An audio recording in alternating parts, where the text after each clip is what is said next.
Hey everybody, welcome back to another Final Fantasy stream. So, today we're primarily going to just be going through some of the role quests that I have left in the Dawntrail, which is, I believe, is actually all of them except for the healer one. Before we start on any of those things, I got some stuff I need to deliver to Nito Weekway. Currently so like 6 deliveries left I can do, and I think last time that I did any deliveries to her on stream, I was missing 6 deliveries, but ended up last week giving her 3 deliveries, because that would actually make it so that if I do just 6 deliveries, or the max amount of deliveries at least, each week, from now on, and like several weeks ahead, it'll actually match up exactly with the achievement for delivering stuff to her, so I don't end up having like a weird offset of stuff. So, yeah. Anyway, let's give her some industrial sanitized fluid. The chemicals contained herein are used to create a powerful cleaning agent popular amongst locomotive engineers. Any train that runs on ceruleum is bound to get sooty. Fortunately, this industrial-grade soap makes cleaning slightly less of a hassle for our engineers. Shauna, you've outdone yourself. I could scour the springs and never find something half as good as this. Okay. 2 of those.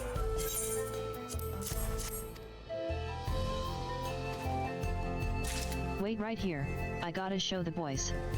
They'll be ecstatic. Hee hee hee.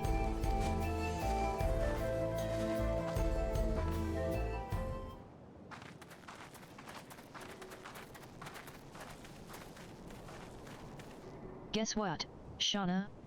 When I showed them your latest delivery, they insisted on thanking you themselves. Shauna, you rascally aspies. These supplies you brought us are better than I could have dreamed. You should hear what the others are saying. They like the feel of the tools so much, they've half a mind to build another train. Oh. It's about time. You know, I've been thinking, perhaps our next model ought to fly. Wait, what? With the dome's technology, that may just be possible. But can it still be called a train if it doesn't need tracks?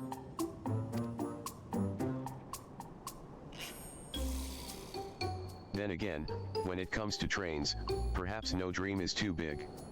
If... Oops. But he was done talking. We can discuss your ideas in further detail after our railroad spans the length of Tyrol. Now, get back to work.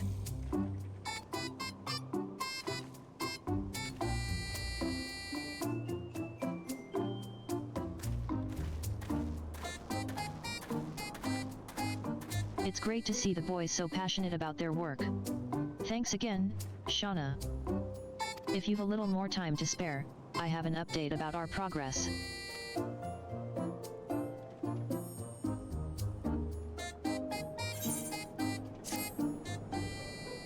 Nitoiqui could not be happier with your efforts. She now considers you a savior of the railing. Your contributions thus far have kept the railing rolling, but it seems Nitoiqui needs to speak with you.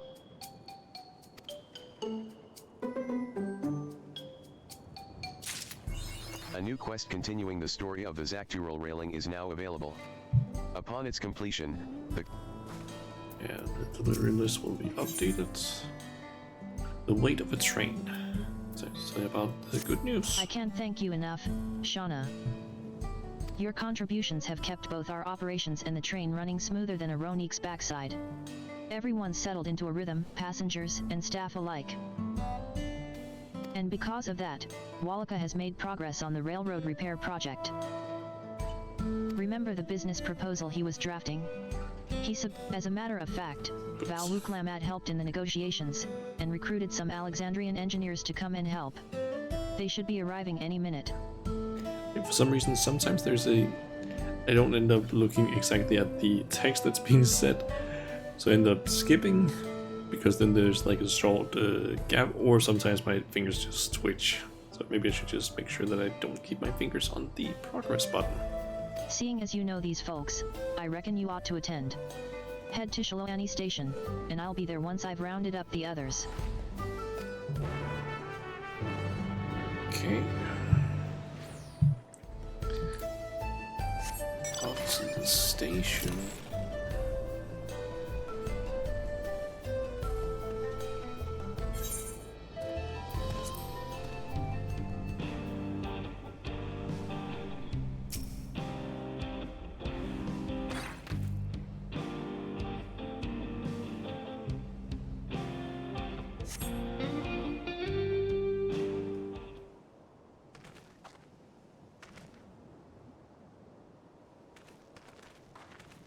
Where are they?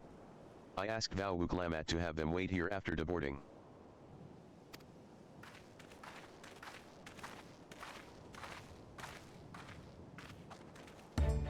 Forgive me the delay, everyone. I confess, I have long sought the opportunity to explore my mother's homeland, and found myself distracted upon arriving. Hold on, isn't that the Geralt's reflection? Well, if it ain't Shauna. Mighty fine place y'all have here. It is? What the f? I did not expect him to show up for this.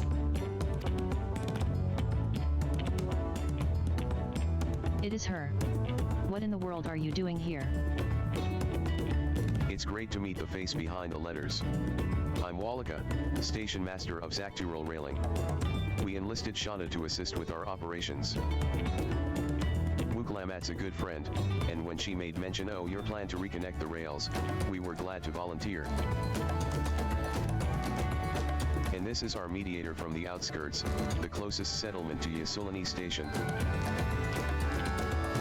I feel like I might have turned up the music a bit too loud, because I have a bit of a hard time sometimes hearing what the hell they're saying. I'm curious, did I? Maybe I should change that correctly. I come on behalf of our leader, Peepo Ann. We welcome the reopening of Yasulani Station, and as such, are willing to discuss a loan of laborers to your cause. So hey there, Didi. Welcome to the stream. That'd be a great help. We're prepared to invest as many resources as we can, but the work will go faster with more hands. Likewise, it would be our pleasure to help you build the bridge between our two communities. This undertaking will change countless lives for the better, and I can't wait to see how it will bring people together.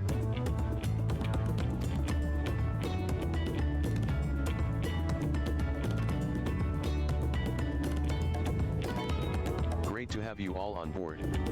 Here's a copy of the proposal, for your reference.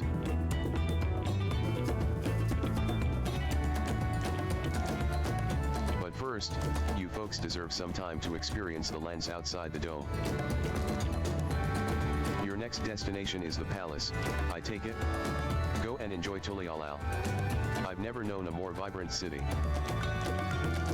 Much obliged, Wallaka. When we return, let's get down to business, Ed.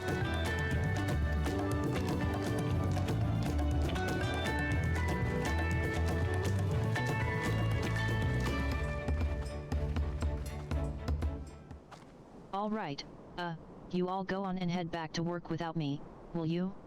I'll be along later.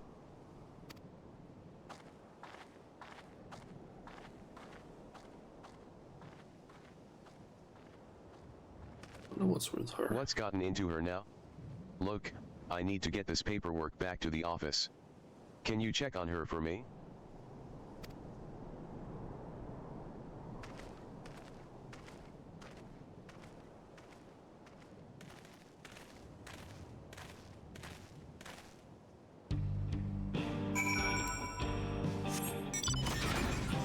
Didn't actually go all that far. Background music is just a little bit.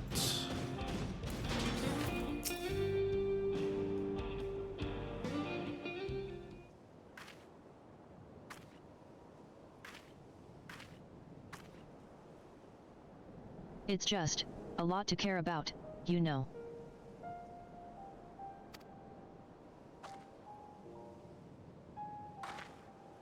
What?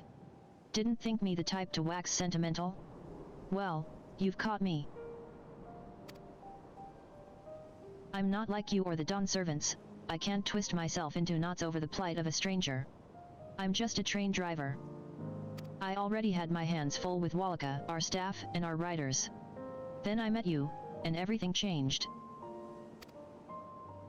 That girl was right, we are building a bridge. Soon, our reach will extend farther than I ever dreamed possible, and well. As happy as I am to have more freight, sometimes I worry my engine's too weak to carry it, so to speak.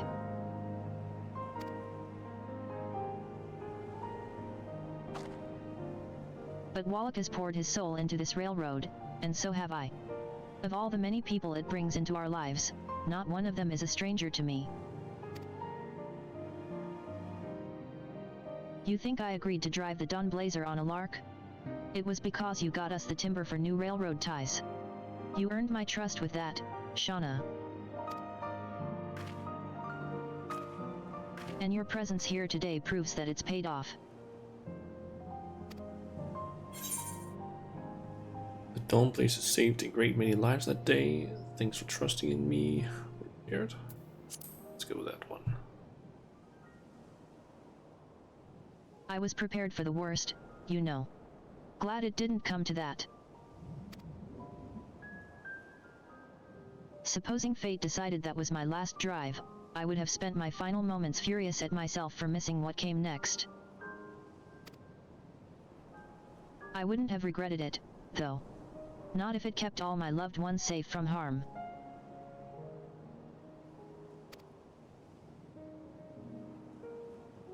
It's a lot to juggle, isn't it? Caring for so many. But I reckon I'll simply have to figure it out as I go. Shauna. Naito Ikui.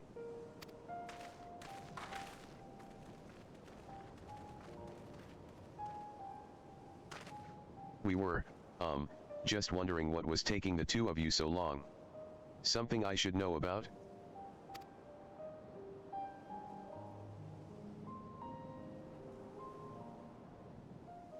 Oh, you know me. I was just giving Shauna one of my usual lectures on the unparalleled superiority of our locomotives.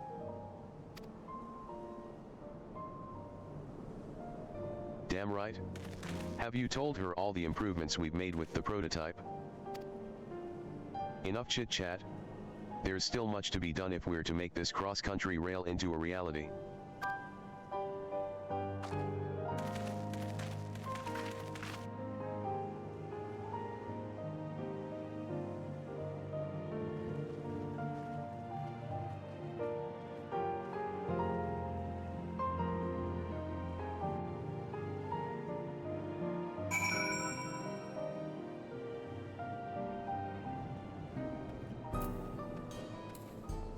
Hey.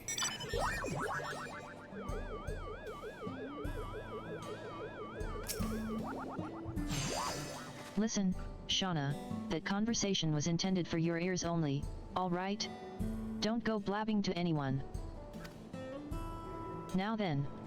I foresee a lot of hustle and bustle once the repair project takes off, so I think I'll keep running operations for the time being.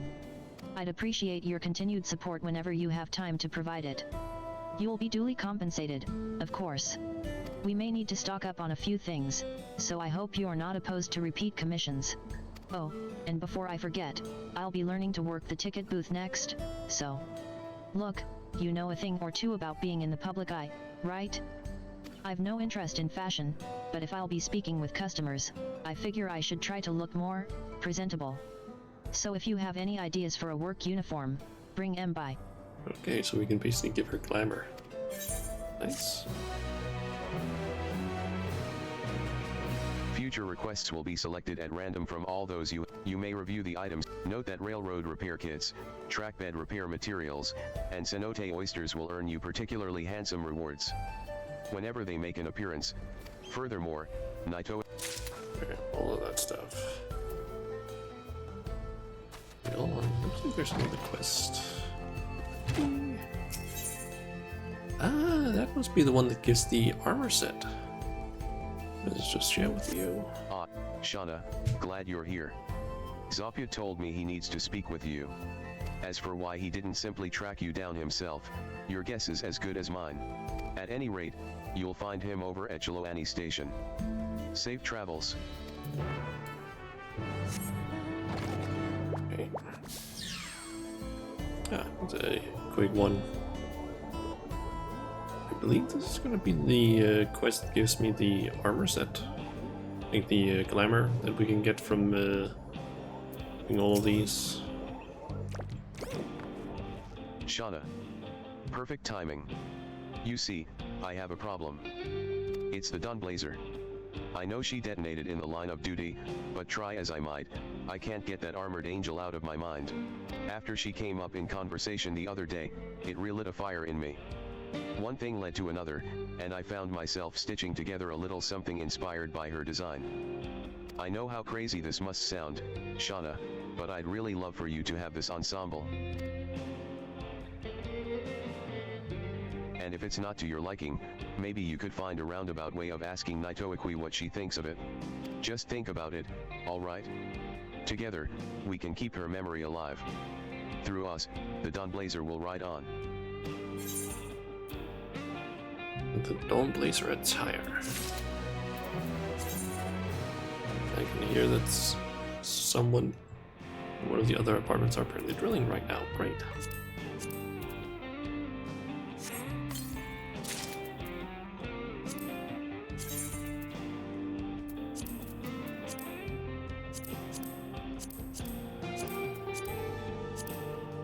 Yeah, it's the Dawnblazer attire.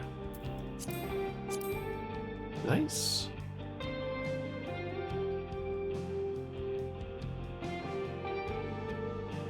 Oh, I just noticed that it has actually like guns with holsters and everything. That's cool. This could be a really good like machinist outfit, honestly. Alright. Let's see. I need to go to Tweedledum.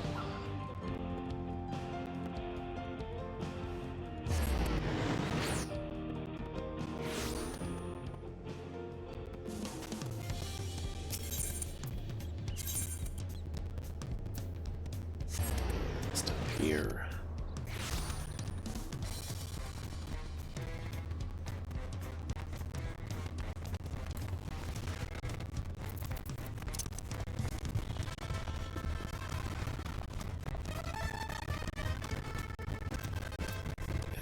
I'm kind of thinking of going with the warrior bull quest. Let's see that I've got a phone call. My mom. Just gonna quickly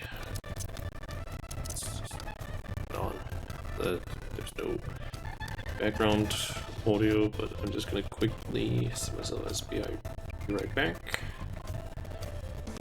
Yeah, I'll be back in like a little bit because I've got a phone call, so just gonna quickly check what it is my mom wants. Yeah, you guys in just in a hopefully not too long. We'll have to see. See you in a bit.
Okay, I'm back.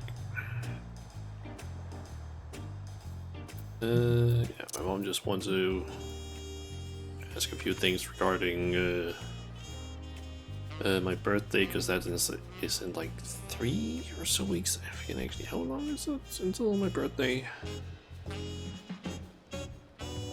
Exactly 3 weeks.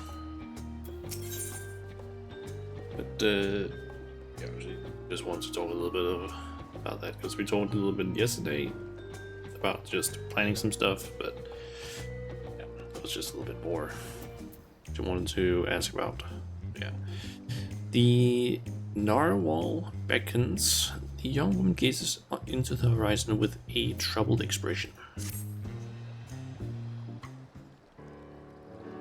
Oh, hello. Judging by your attire, you must be the traveler from across the seas. Then I suppose BRUKV has enlisted you to our aid.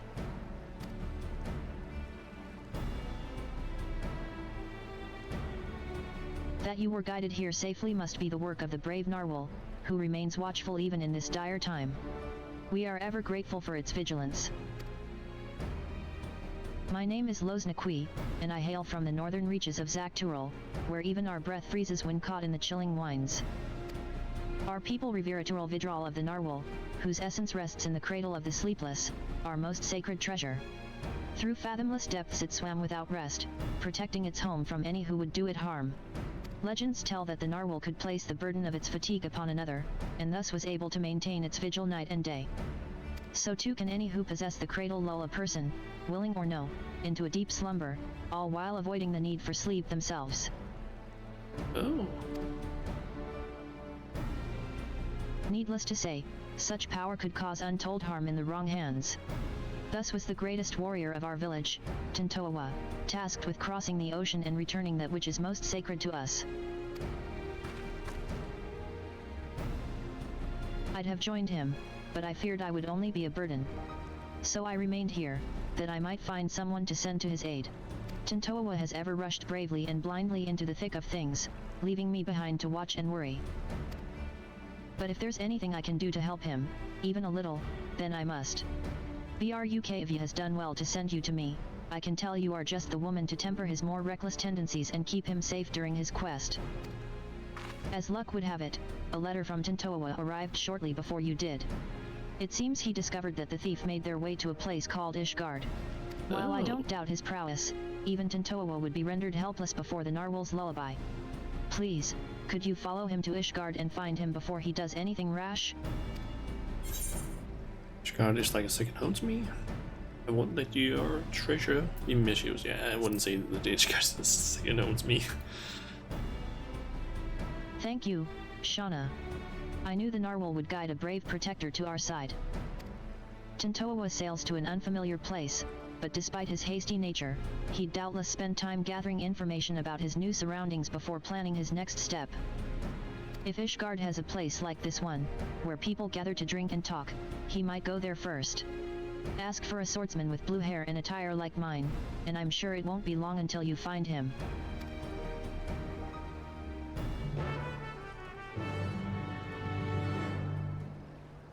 Okay.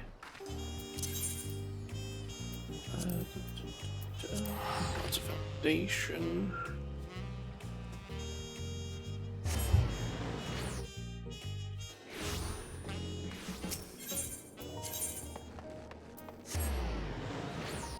Forgotten Night.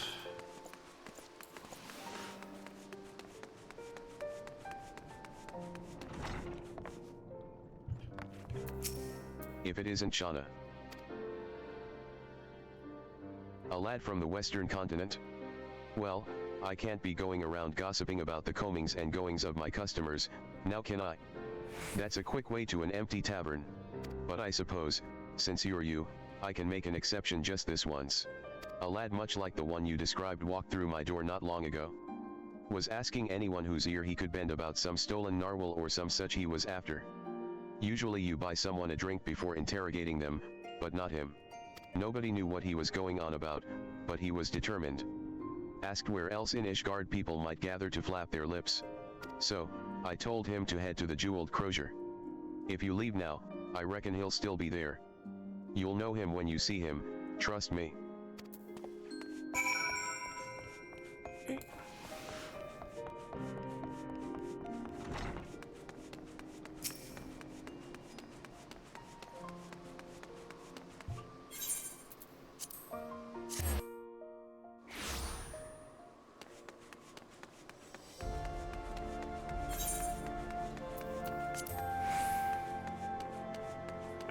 Yes.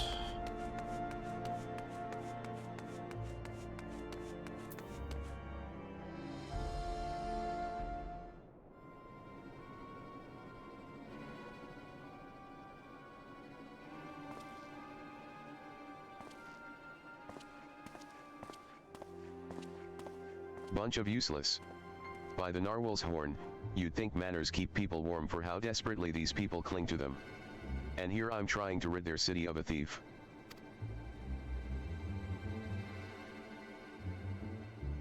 Yes. It seems you know me, but I don't think I've ever seen you before. I'd remember. Loznaqui sent you. Even across oceans, she can sense when I'm in trouble. Well, I won't deny a helping hand, especially one with her blessing. I'm having no luck getting information from these people, seems there are unwritten rules regarding favors that no one's bothered to tell me.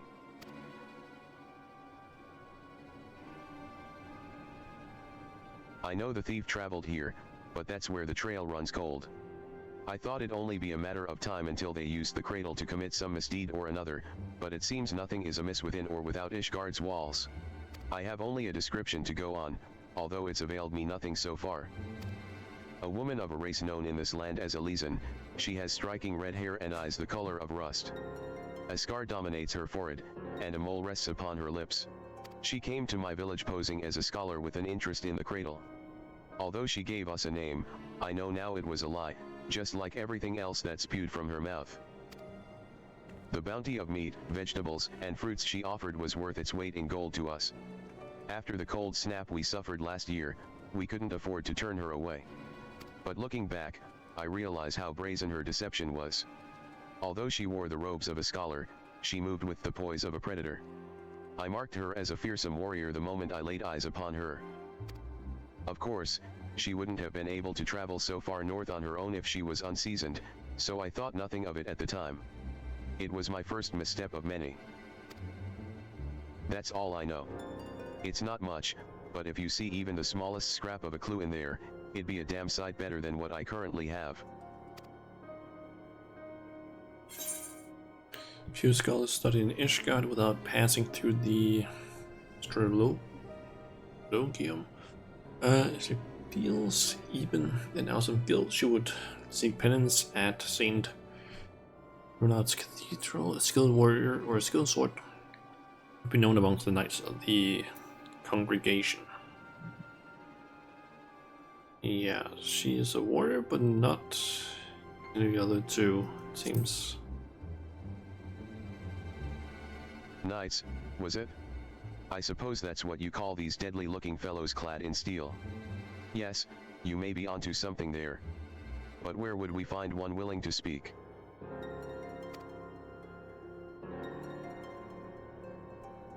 At their barracks, near the tavern? I know the way. I'll meet you there.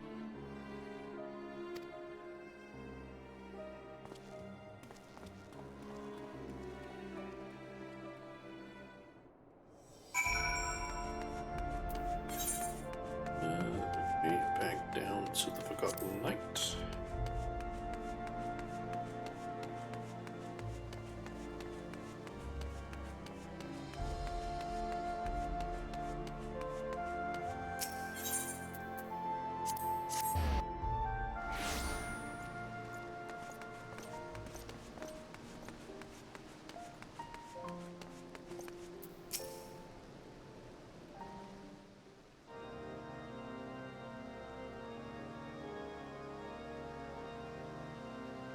Why, Mistress Majula? What brings you to the congregation?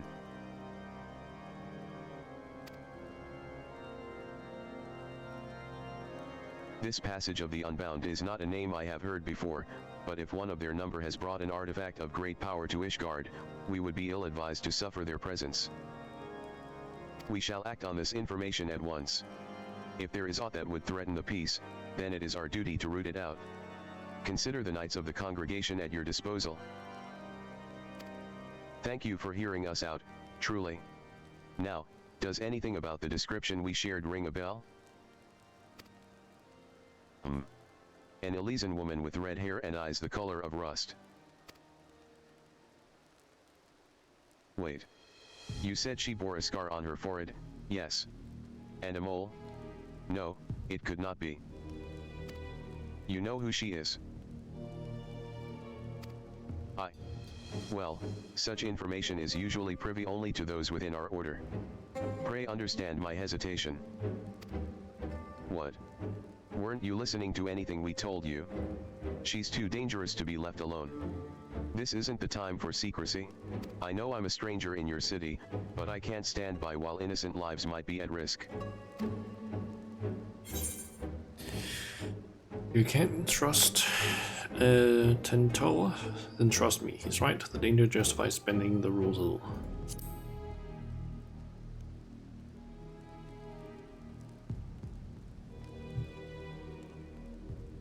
You are right, of course. If the hero who ended the Dragon Song War is not worthy of our trust, then who is? Very well. Master Tentoa, pray accept my apologies. Although you may not be Ishgardian, your desire to keep its people safe is plain to see. We shall place our trust in you, as Mistress Majula has. I'm glad we can see eye to eye. Now then, what do you know of this thief? Your description called back some old memories. Memories of a knight named Lefine. Merely recalling her story makes me ill at ease, for the mark she left upon our honorable order was black as pitch. None know of her whereabouts since she was expelled from the congregation. I had thought living with the shame of her deeds would be punishment enough, but if she now consorts with villains that threaten the very foundation of order, then 'tis clear we can suffer her freedom no longer. I shall inform my superiors of this development, and suggest that the congregation does all in its power to track down Lefine and place her in custody. If we learn aught of value, I promise to share it with you at once. Really? That's more than we could have asked. I suppose we ought to consider what to do in the meantime. Care to join me over there, Shauna?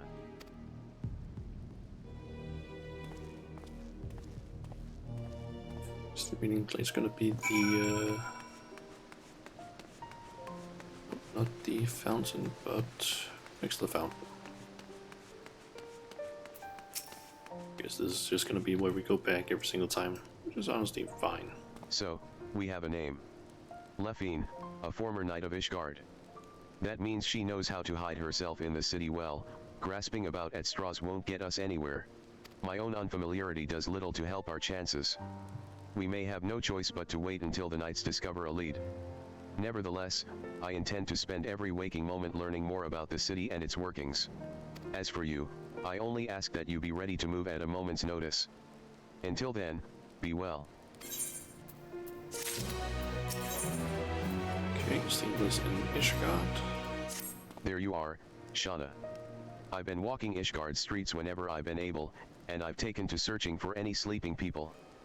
You see, the land I'm from isn't much warmer than this, and people know not to tempt fate by dozing off in the open air. Even those blind with drink manage to find their way home somehow. I figure the only force powerful enough to overcome that instinct for self-preservation would be the cradle, so if we find a sleeper exposed to the elements, we may very well discover Lefine nearby. I can't imagine she brought it all this way just to remain idle. It's a tedious prospect, but we need to scour every back alley and shadowed walkway before anyone catches something much worse than a cold.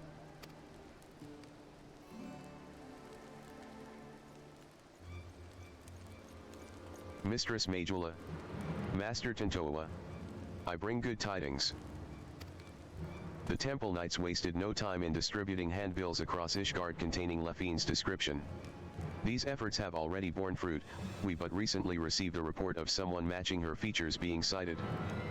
Really? Where? She was sighted near Camp Dragon Head by a patrolling sentry. He described a woman with red hair and a distinct scar on her forehead. The outpost can be reached by passing through the Gates of Judgment and heading east. Once there, speak with Ser Eugenoi for the full report. I knew she'd show herself. Let's hurry, Shauna.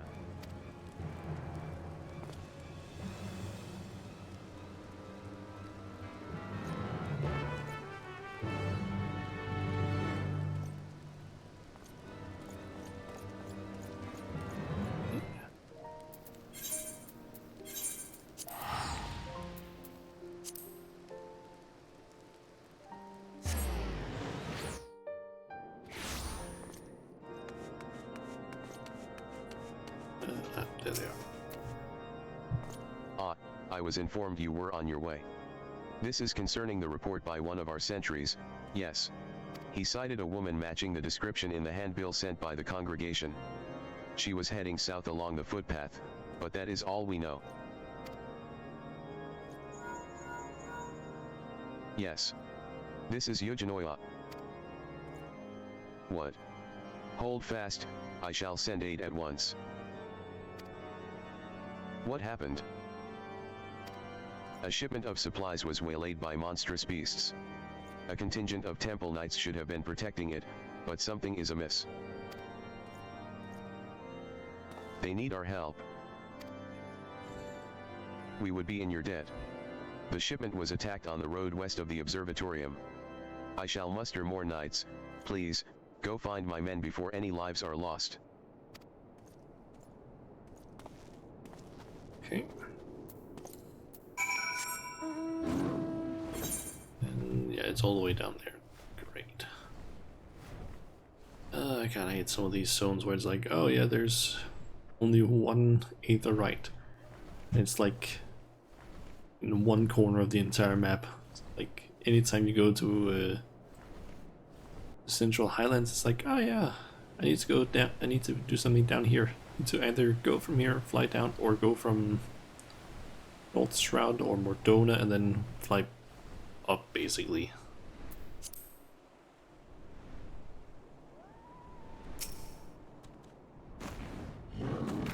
They should be close, right? I'll search the other side of the river. Shauna, you search further down the road. And keep your weapon at the ready. Okay. The ravenous silver wolves.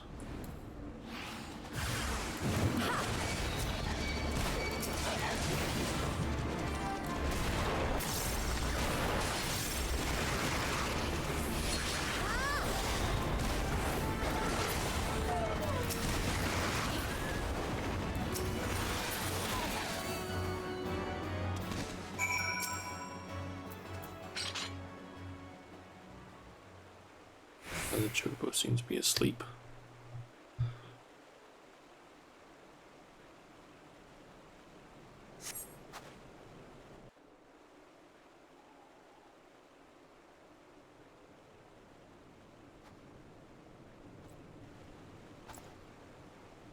You saved us.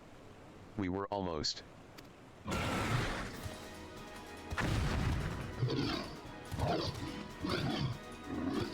You won't be feasting today. Not a moment too soon.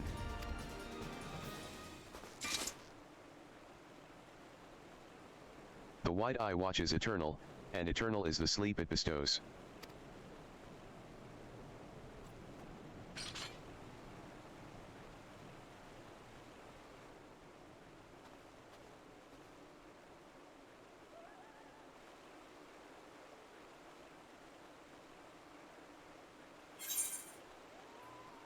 Too late.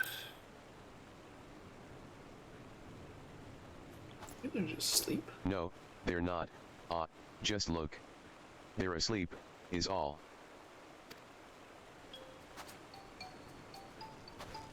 Good. Good.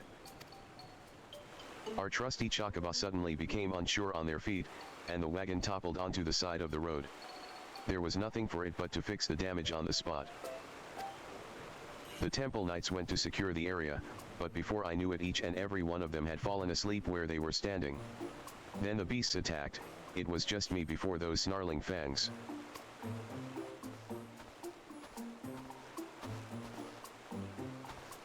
Time to wake up. Sleep here any longer and the cold will have you.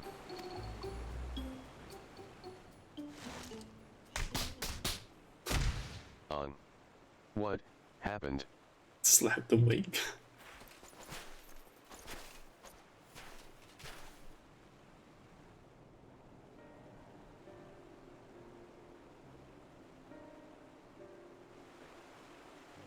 We fell asleep. But we were patrolling. He must be mistaken. A temple knight would never shirk his duty so. Are you calling me a liar? I saw you fall over on your arse with my own eyes. If not for Ser Eugenioi's quick response and the bravery of these warriors, we all would be food for the vultures by now. The congregation will hear of this dereliction of duty, you can be sure.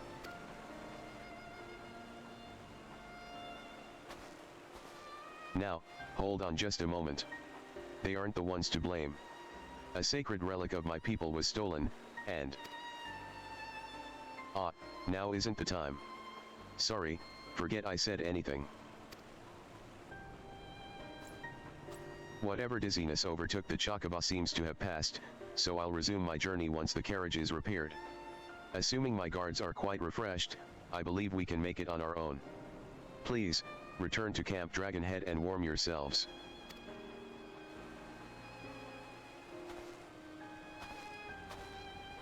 It's no coincidence that the giant birds and the two guards took leave of their senses around the same time.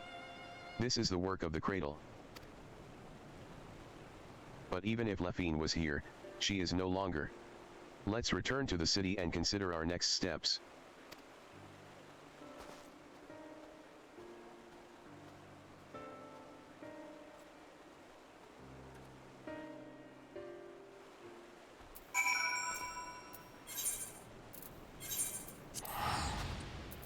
Okay.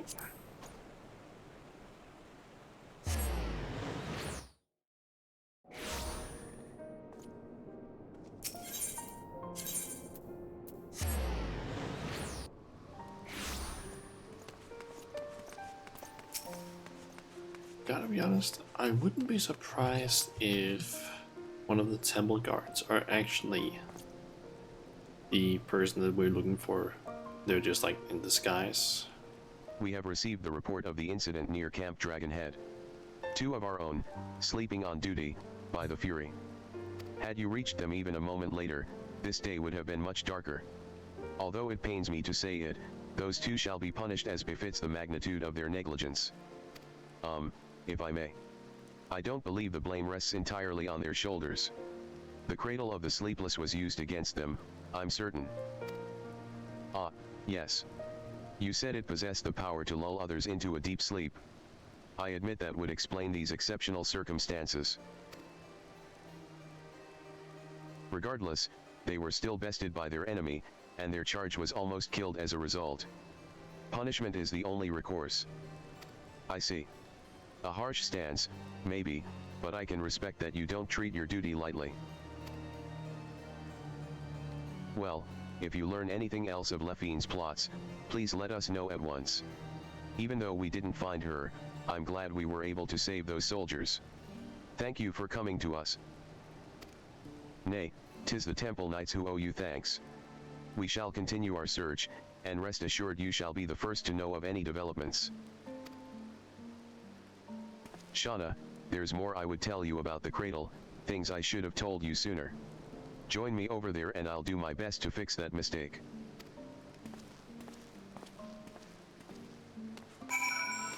Okay.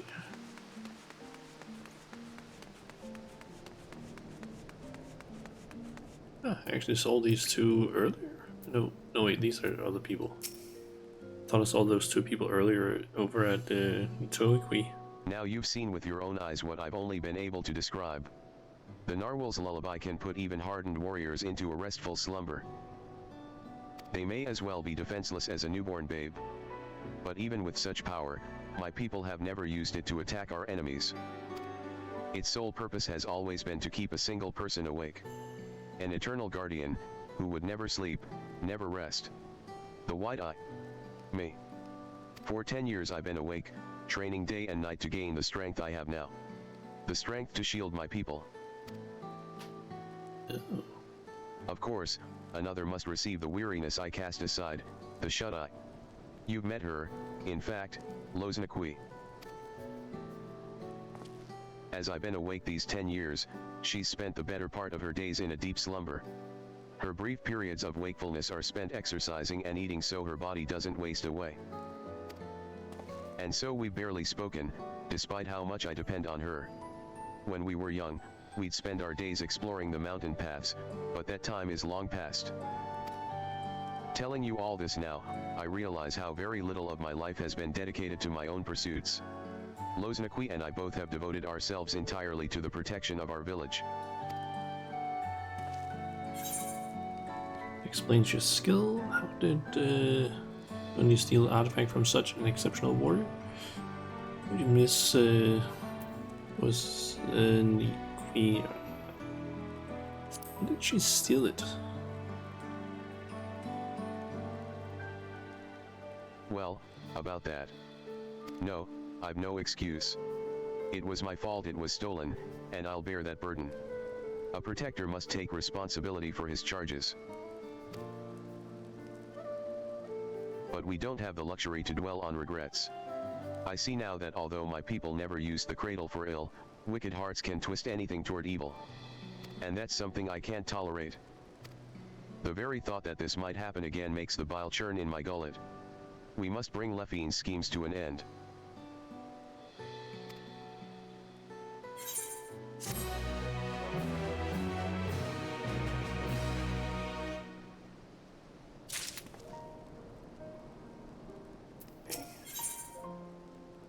Between sleep and death. Ah, just the person I wanted to see. I'd like to ask your advice on a certain matter, if you don't mind. It's been a while since my last letter to Loznakwi. I wanted to wait until I discovered something worth sharing to write her, but we're still completely in the dark. I don't want her to worry, but I don't know what to tell her. Tell her you're in good spirits, that will suffice. Whenever you're right, don't make her wait too long. With the first one.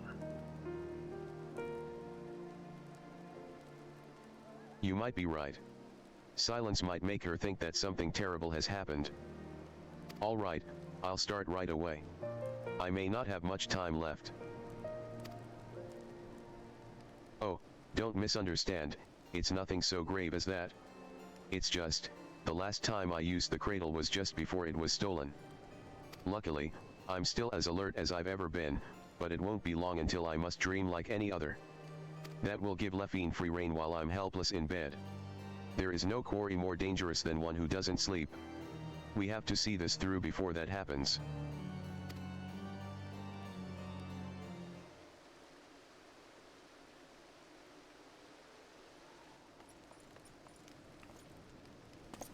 Mistress Majula, Master Tintoa. We have received reports that several groups of temple knights have fallen afoul of what can only be your stolen artifact. Several. Let me guess, they were all guarding someone else. You would be correct. It is the duty of a knight to protect those who cannot protect themselves. If we fail at even that most basic function, then our honor means nothing. As if the incident near Camp Dragonhead was not shameful enough, the knights in these most recent attacks were left in quite compromising positions. Oh. Ah.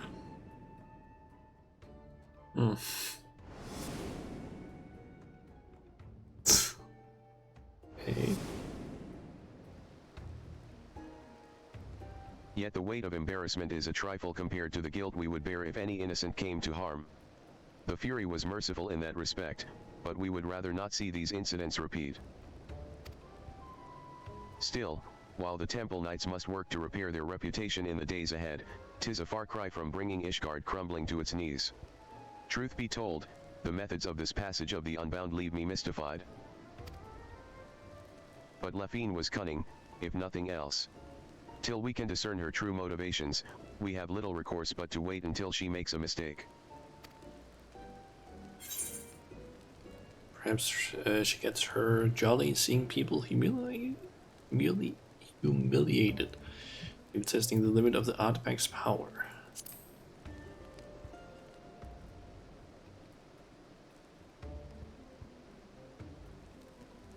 Then you suggest she has a greater purpose in mind for it, and these incidents are simply a prelude. We cannot discount that theory, I admit. We shall remain vigilant. There's no telling how much chaos she can sow if left unchecked. We have to do everything we can to get the cradle out of her clutches. And to do that, we have to start asking the right questions. This new information makes me wonder, why has she focused her attention on the Temple Knights? I have pondered the same. Posted at Camp Dragonhead are knights from many houses of repute, including House Fordham's. Being a former Temple Knight herself, Lefine doubtless knows their habits and training. Perhaps that makes it easier for her to exploit their weaknesses. Then if we follow the Knights, we may pick up her trail. It's not ideal, but it's the best we have to go on. Well, a large contingent of Knights has but recently been dispatched to Korathats. You remember Gorgonia Mills, yes. It has lain abandoned ever since the heretics were driven from it. That place up north. Yet there is ever the risk that unsavory elements might infest it once again. Thus have the Temple Knights planned joint patrols of its premises with other contingents. If you speak with Sir Redwald at Falcon's Nest, I am certain he would be glad to have you along.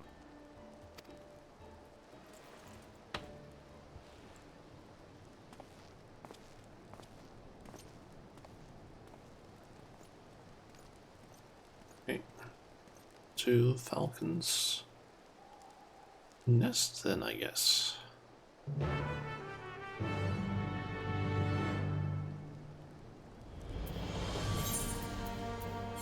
But I can see that ads are gonna start here in like a minute and 20 seconds. We're just gonna start those, and then after that we'll continue with the quest. So let's see you guys in a little bit.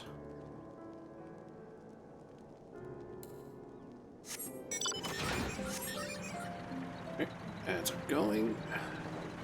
Just gonna... And Redwald. And yeah, then we'll just, I guess, wait for him to show up, or not to show up, for the ads to end. That's what I meant.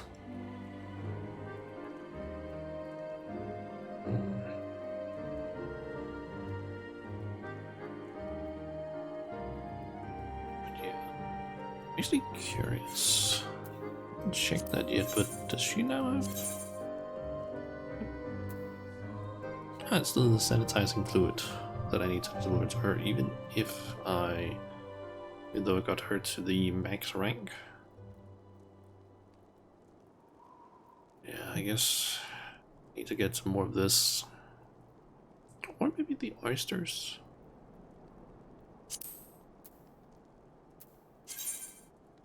Another thing about it, I don't think I've actually caught these yet.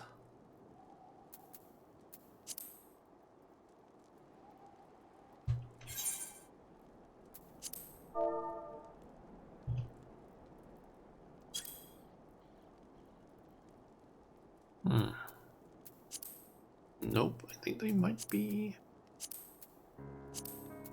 the ones that are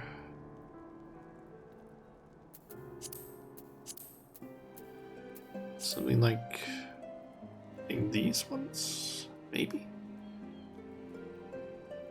I'm basically still missing like 5 the fish from normal fishing, but I think they are all the ones that are linked to Utoique.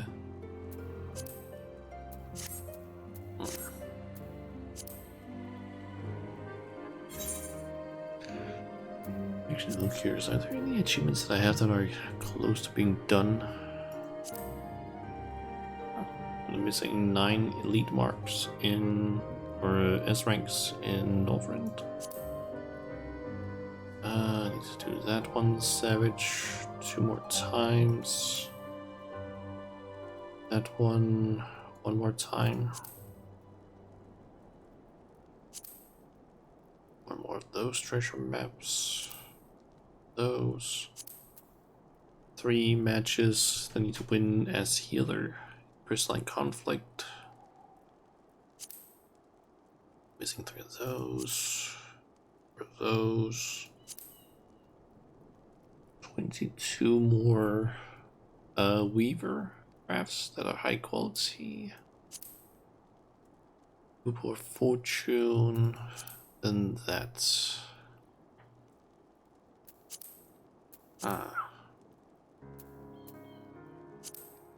Alright, looks like ads are over. Let's just continue on with the quest. Is that Mistress Majula I see? Of course, you are ever welcome in Falcon's Nest. Yet I believe I do not know your companion here. Indeed, whispers of the Temple Knight's humiliations have reached us even here. Falling asleep while on duty, I dared not believe the stories, but it seems there was truth in them after all. They fell asleep, true, but it wasn't their fault. We suspect they fell victim to an enemy wielding a powerful artifact. Now, the rumors failed to mention anything like that. If it can lull even trained warriors to sleep, then we must treat it as a serious threat. Nevertheless, if one knight falls, another is always at the ready to take their place. So long as this artifact cannot put an entire regiment under its spell, I believe we are well positioned to combat it. Interesting. The idea of your allies falling in battle doesn't seem to disturb you at all. Where I hail from, a single warrior is responsible for the safety of his entire village. Make no mistake, we do not doubt our allies' mettle, and we mourn every loss. Yet each man and woman here knows that if they must quit the battle, another sword just as fierce will take their place. To know that an ally is at your back, it would allow you to fight with abandon. Now, you believe this Lephine might take interest in our activities at Gorginia Mills, yes. A party has already left, accompanied by a group of Temple Knights. If your suspicions are correct, then they are at risk. I would ask that you follow in their tracks and ensure they have not fallen victim to foul play. The mills can be found to the north, just across the Black Iron Bridge. The party should be arriving there soon, conditions permitting. We have to reach them before Lephine does.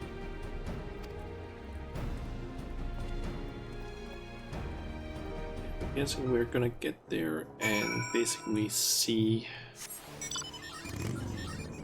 her this time, and then we're just gonna encounter her a few times throughout the next couple of quests, kind of like with the healer one. At least that's what I'm assuming is gonna be the case.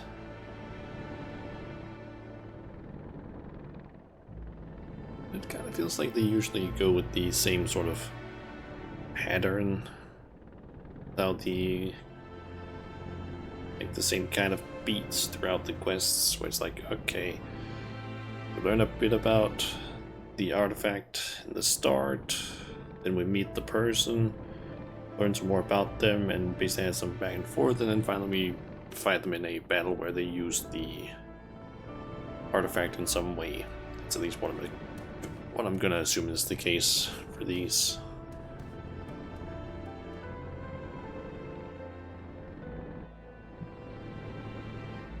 I think for the Endwalker ones, it was usually got some information, didn't see the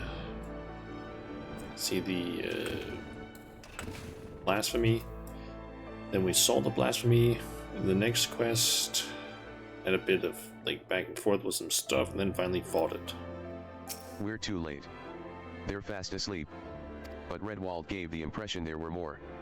These knights must have been the lookouts. We should awaken them, but keep your eyes peeled for Lephine. I'll rouse these ones. Shauna, you search that building yonder.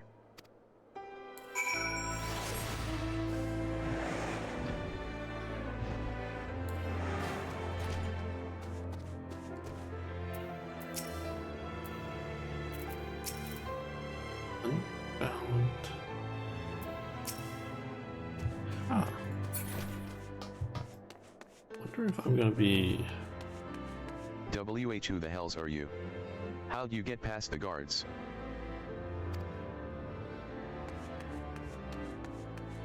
The hell?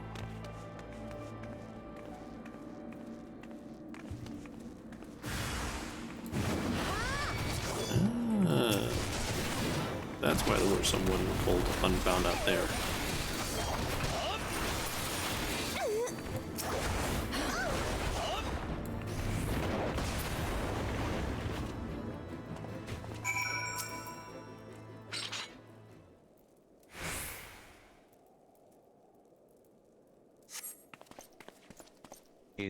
It's you. Thank the Fury you arrived when you did. Those thugs struck when our backs were turned. I assumed the Temple Knights were protecting the entrance, so I wasn't as cautious as I should have been. Were they killed? Sleeping. I've heard the stories, of course, but I didn't think they were true. Whomever is behind this, I'm sure they didn't count on you showing up. For now, we shall tend to our wounds and then finish our inspection here. Mistress Majula, I ask that you join the knights outside and wait until we're finished. Okay.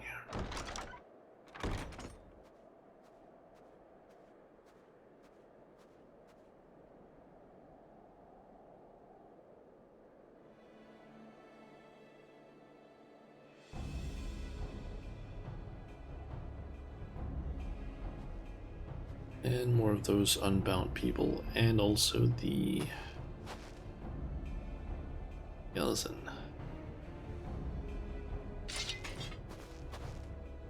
Ah, as I thought. Just when I was becoming bored, I sighted a familiar face among these slumbering knights. I simply had to come and make sure it was you. You finally found the courage to show yourself. Hand over the cradle now, and I won't kill you.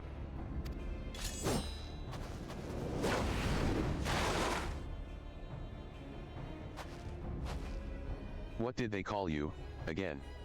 The White Eye. You must have had quite the journey to come this far.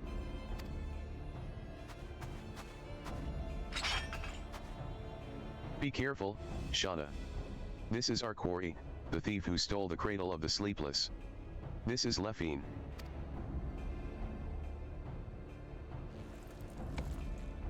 That is your ally? Wear their nimble hands. They may seek your artifact for themselves.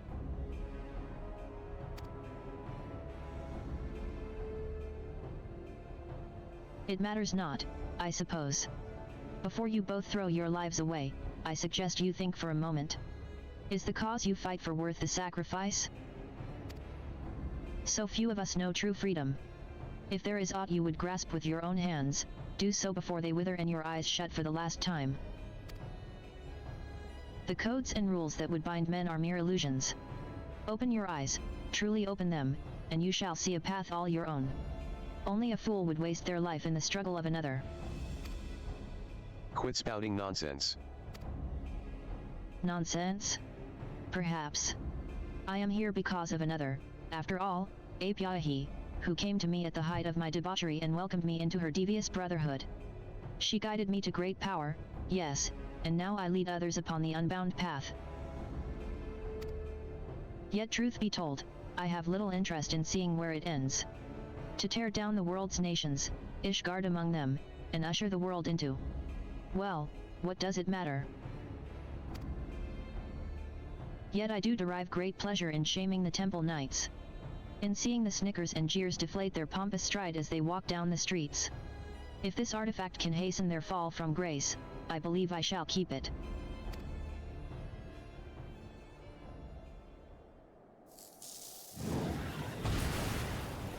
I know the path I walk, the one that leads to your downfall. And I won't abandon it. I'll take the cradle back. And then I'll...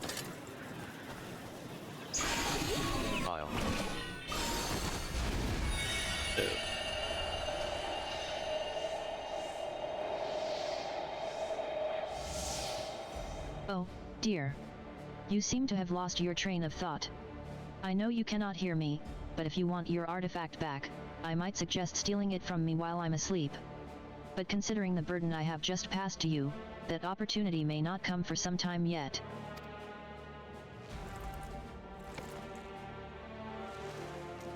Why, I feel absolutely transcendent. To think the shackles of fatigue weighed so heavily. Alas, it appears the artifact needs its own repose of sorts. No matter, I have learned more than enough to take my next step. See to it that this lot is disposed of, 'tis the least you can do for the freedom I have given you.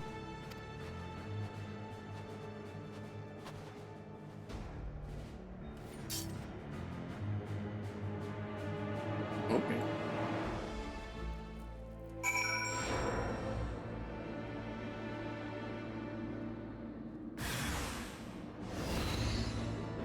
Then.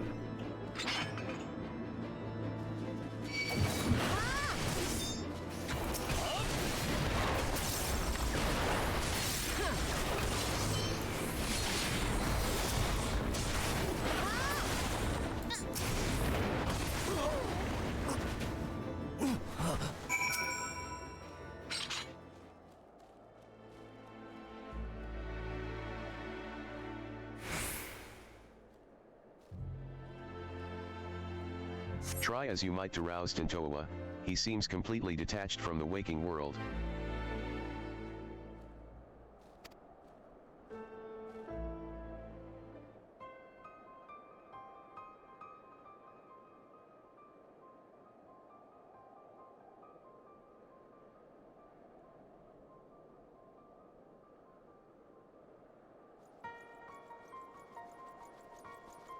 It looks like you've saved us twice today. Thank you. But what of him? Fast asleep, just as we were. Could this be what Sir Firm Albert warned us of in his report?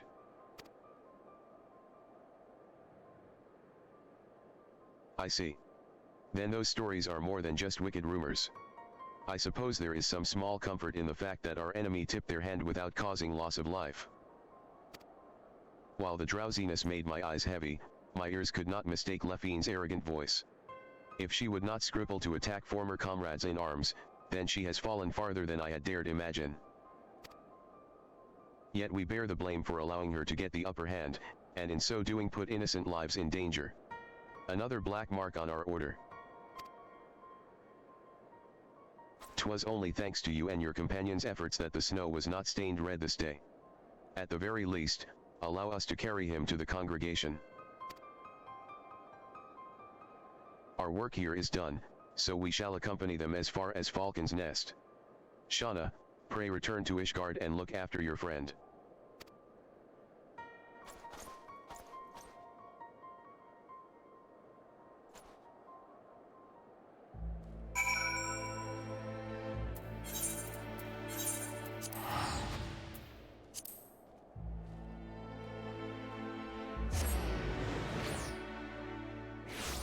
I wonder how we're gonna be basically sort of countering this whole thing, because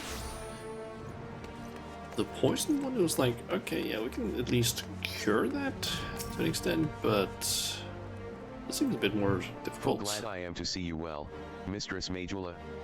I understand you come fresh from an encounter with none other than Lefine.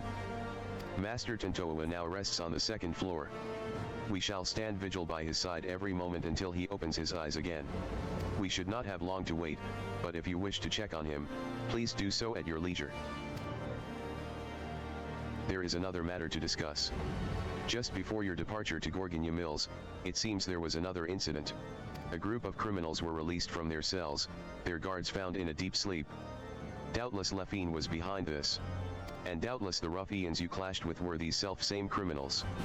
Lefine is gathering those who bear a grudge against the Temple Knights to her side, and using this animosity to her advantage.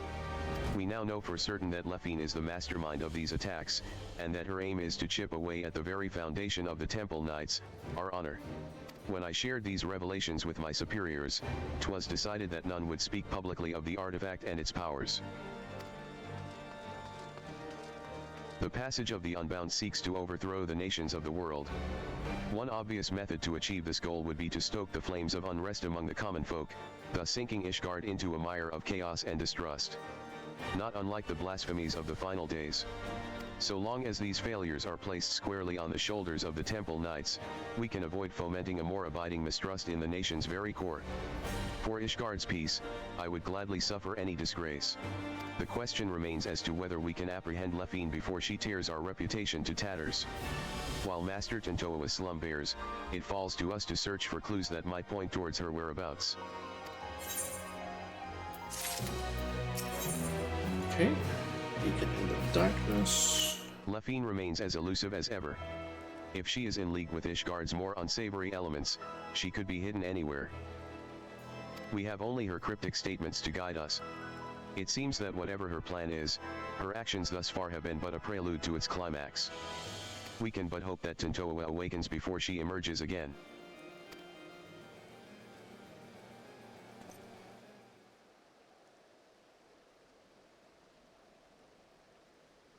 Shauna, there you are. Yeah, wait, or... Wait. I'm so glad I found you. I was starting to think I was in the wrong city, but the narwhal guided me true. Huh. Didn't expect her to show up. Oh, you must be the maiden Tintoa mentioned. You hail from the same village, yes. I am Firm Albert, of the Temple Knights. 'Tis an honor to meet you. Ah, Tintoa wrote about you in his letters. I'm Losnaqui, and the honor is all mine.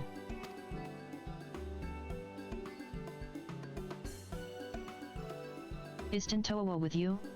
I haven't received a letter from him for some time, so I came here to check on him myself.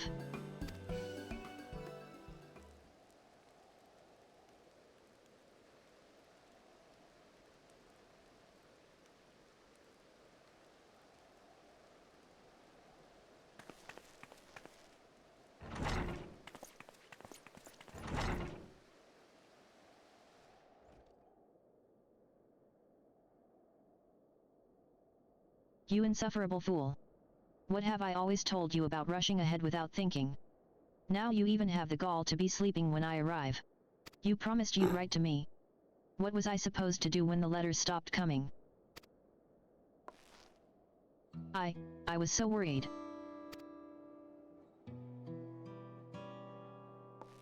At least I can take some small comfort that he appears otherwise unharmed.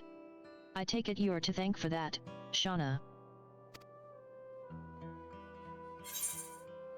Is there any way to counteract the Cradle's influence? He told me you were the Shut-Eye. I need to know if there's any way to counter it. Can one stay awake forever by sheer force of will? The answer is the same. Although we can deny ourselves food or drink, sleep is another matter. It always finds us in time. And to rouse oneself from a slumber this deep is an impossible task. Even for someone like Tintoa. Do you know why Tintoa sleeps so soundly? The reports of other incidents indicated that those affected awoke in a matter of moments. Yet Tintoa shows no signs of stirring. Well, I'm sorry, I can't say for certain. But I do know the stories of those who came before me. More than one Shut-Eye has fallen into a sleep much like this. One so absolute that they become deaf to the outside world. With no means to sustain their bodies, they would waste away if left alone. So, our people found a mixture of herbs and other materials that help usher the Shut-Eye back to the waking world. What could possibly be strong enough to bring someone back from this? We call it springdew, and the secrets of its making are passed down through generations. Each drop acts as a ray of sunshine in the darkness of sleep, a beacon for the dreamer to follow. I carry some of the ingredients on my person, but others must be gathered fresh. It won't be an easy task, but I'm certain it will save Tintoa. I don't know their Eorzean name, but one of the flowers blooms a striking yellow, and grows only where mountain peaks soar above the clouds. Being so close to the heavens, it drinks in the sunlight, and its petals cleanse the body and promote wakefulness. In the churning mists blooms a yellow flower called the dandelion. In no other place in Eorzea can one be closer to touching the sun. Good. Next, we'll need the saliva of a beast we call morbles, and the thicker it is, the better. The pungent odor could wake the dead. Ah, I know them well. Morbles are not an uncommon sight in the Dravanian hinterlands. A mature specimen should possess saliva with the desired effect. The prospect of gathering it, however, is an unenviable task. Once we have those two ingredients, mixing them with the rest should be a simple matter. Do you think you could procure them, Shauna? Oh, your confidence is reassuring. Since the morble saliva must be the fresher of the two, I ask that you first climb into the heavens and pick dandelions for Tantoa.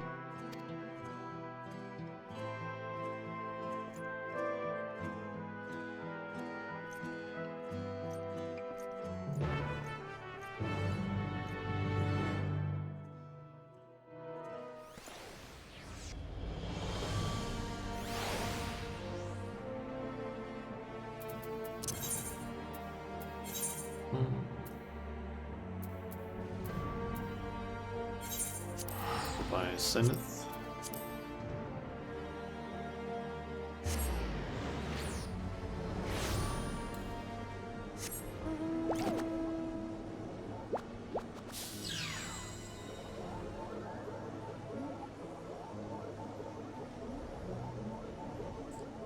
See that it's an umbral stack that's currently going on. It's these flowers that they were talking about, I guess.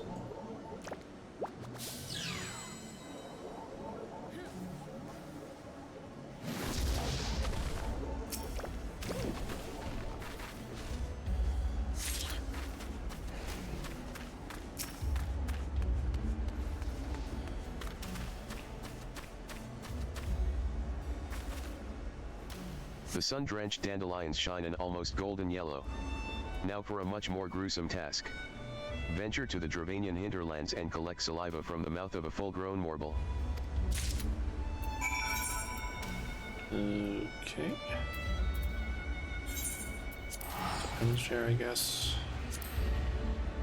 Kinda wish that hinterlands had any, like, direct aetherite. So I need to do this, but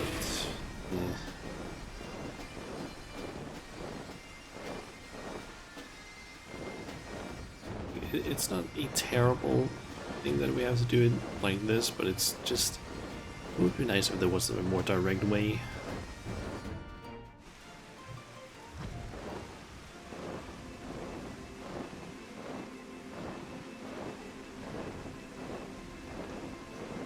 I think it's gonna send me to, yeah, the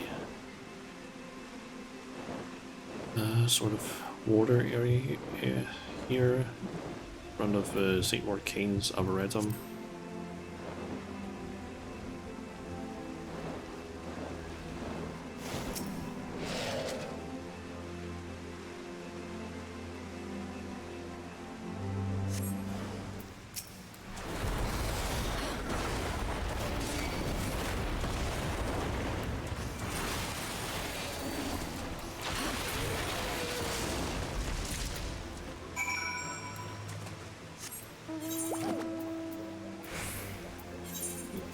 Foundation.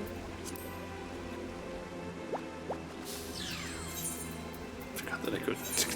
I don't know why I jumped there. For some reason I just did that.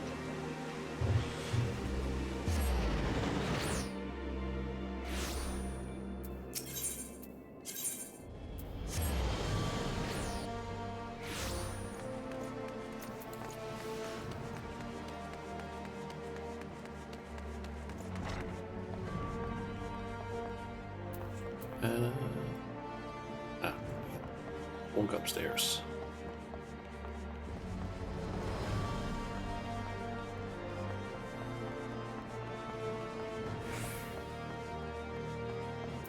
I'm ready to start mixing the ingredients at once. That is, of course, assuming you've brought them with you. Okay, found blooming among the floating owls above Eosia. The petals of this dandelion glow almost as brilliant as the sun, which nourishes them. great putrid horrible saliva, so pungent that not a sealed vial can contain its scent completely. A single whiff of the saliva can wrench even the deepest sleeper back to the waking world.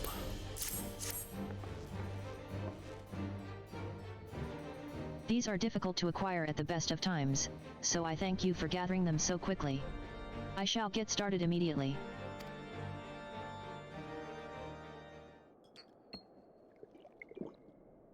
We've done all we can. Now we wait for Tintoa to open his eyes.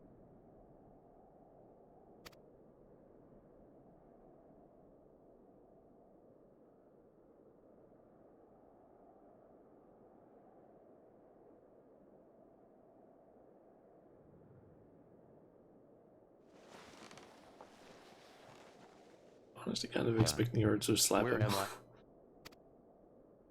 I hope you enjoyed sleeping the days away, Tintoa. And I'm glad you're finally awake. El Loznakwi. What are you doing here?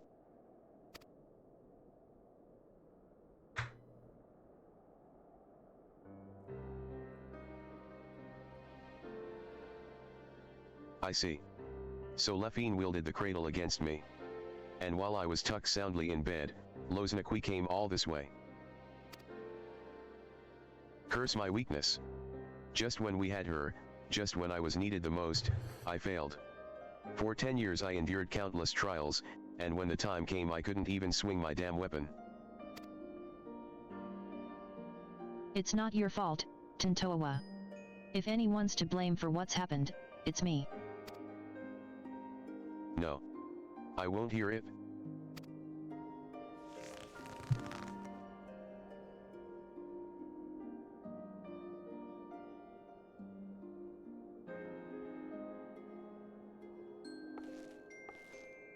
As you may know, Lefine won our trust by posing as a scholar traveling the width and breadth of Turul. She expressed great interest in the cradle and our customs, and I was so excited to meet an outsider that I answered her every question. I told her that the White Eye keeps the cradle with them at all times, and then she hatched her plan. She took me hostage to draw out Tintoa. While Loznakwi was sleeping, Lefine snuck into her chamber and held a blade to her throat. I had no choice but to give her what she wanted, the cradle of the sleepless. I put Loznakwi's life before the future of our people. It was at that moment I became unfit to be their guardian.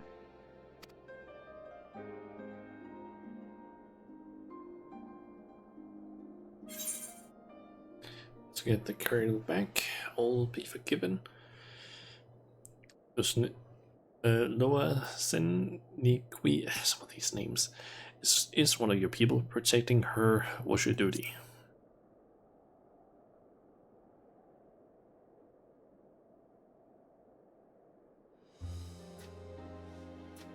Thank you, Shauna. You know just what to say.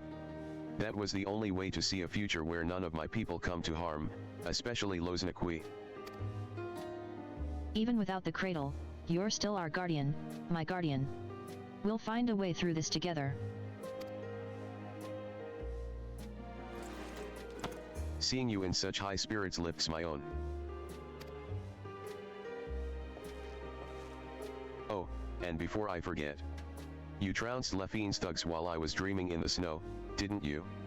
I owe you a debt I won't soon forget. And I wager that debt will grow larger before we pry the treasure from Lefine's clutches. But whatever it takes, I won't stop until she's answered for her crimes.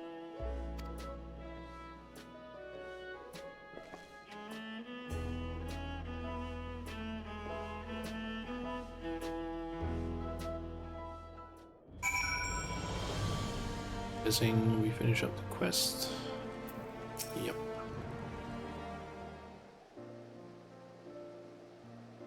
You know, while I was sleeping, I dreamed. I saw Loznakwi and I as children. Nothing particularly interesting happened, we just whiled the days away, without a care in the world. I'd forgotten what it was like to dream. It was pleasant. I can remember wanting to stay there, to never open my eyes again. But of course the moment I gave form to that thought, I opened them, and Loznikwi was there. Even if we get the cradle back, will things return to the way they were?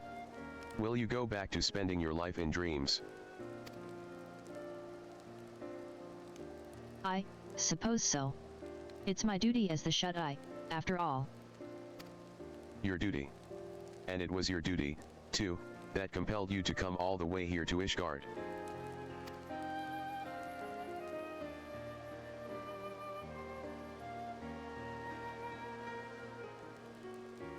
But no more. What are you saying? I tried so hard to convince myself that you were glad spending so much time asleep. But being on the other side made me realize, I was lying to myself all along. I don't want to return to a life where you and I are bound together, but always so far apart. I want to go back to those happy days when we were by each other's sides.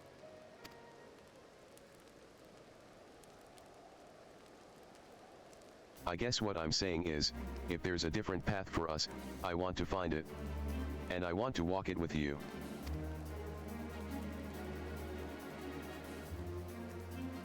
But not yet.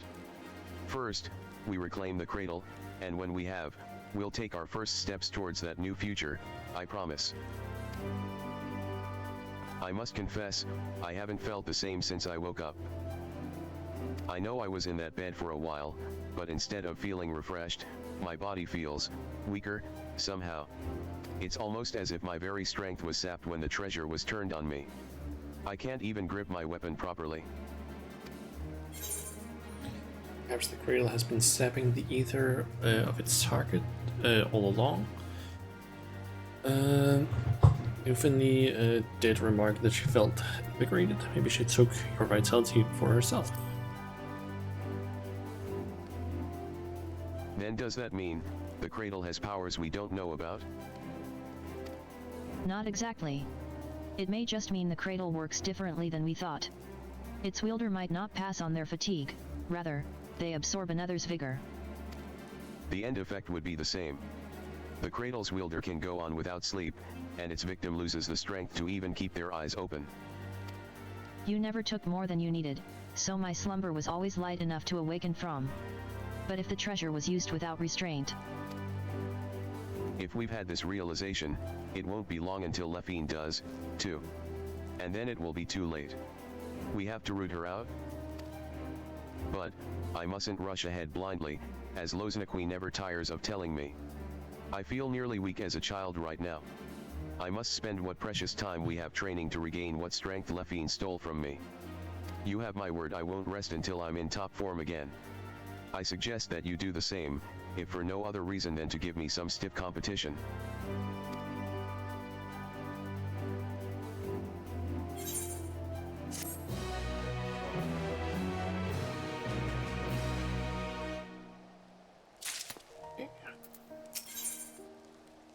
Wakened, not stirred. It's Aqua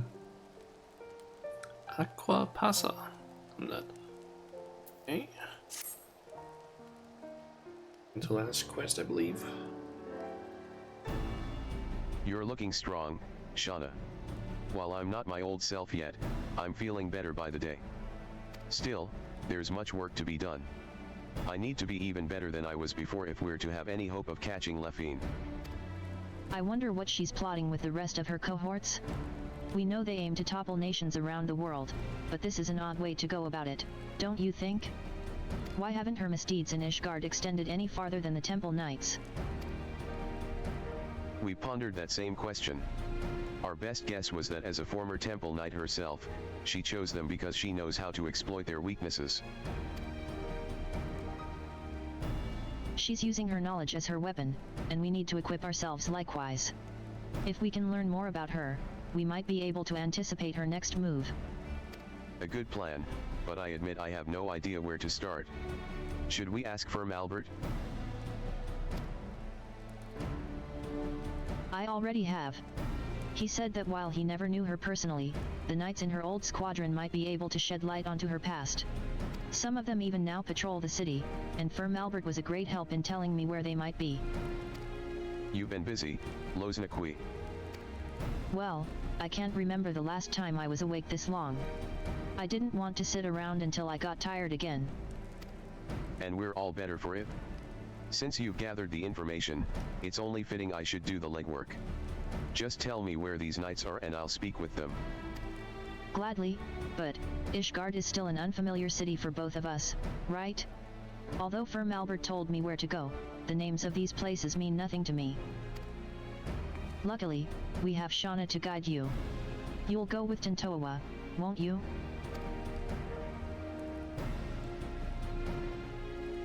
I knew we could count on you. All right, take note of these locations.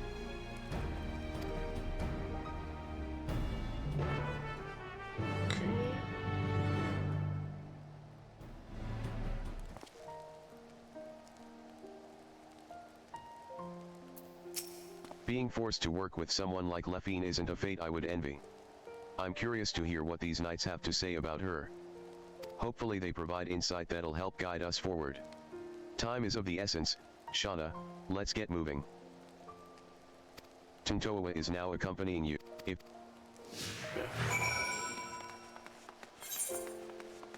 Okay, so congregation of our knights most heavenly.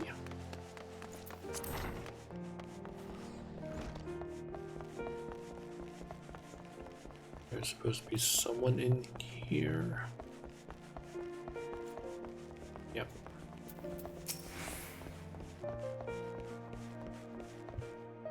Now this is a rare privilege. What business could the savior of Ishgard have with a humble knight? You want to know about Lefine?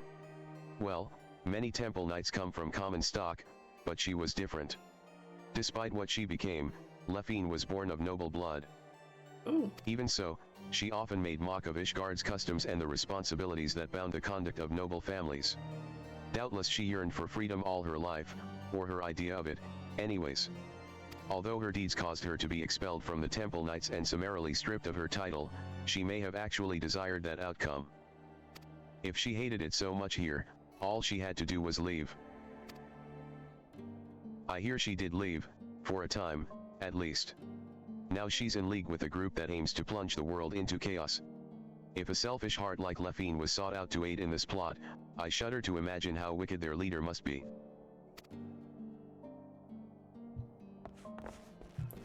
Okay.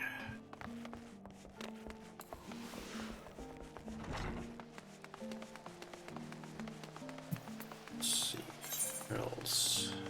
There's one down by the Aetherite.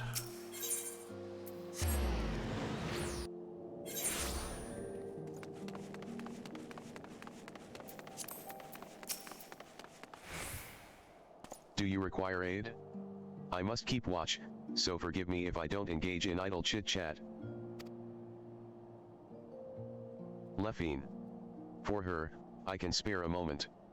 I don't suppose you know why she was expelled from the Temple Knights, do you? While few were her equal in swordplay and fewer still handled their mounts with such grace, she oft spent her nights carousing in the gambling halls. It was after just such a night that she fell asleep while on duty. Some may call it a cruel twist of fate, but dragons attacked her charges as she slept, and they were left defenseless. In her negligence she was deemed to have aided our ancestral foe, and thus was stripped of her knighthood and noble title both. Oh. Knights falling asleep on duty, a story that's become all too familiar. Given what happened, I've no doubt she came to fear sleep. Yet now she has conquered that weakness, and she wields it as a weapon against us. She may even believe herself to be beyond the reach of mortal danger. Yet she's only deluding herself, and in time she'll be made to answer for her deeds. Okay, so that's why she is being targeted that way, I guess. Why she's targeting people with Temple Knights and making them fall asleep.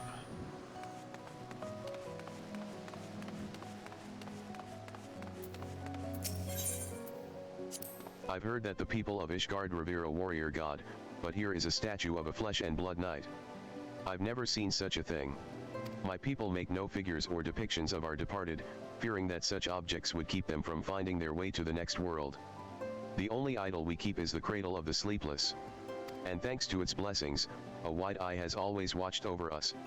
So our reverence is devoted solely to the narwhal. It's enough that it guides our people safely to the next sunrise. Actually, never really paid attention to this statue here. Huh.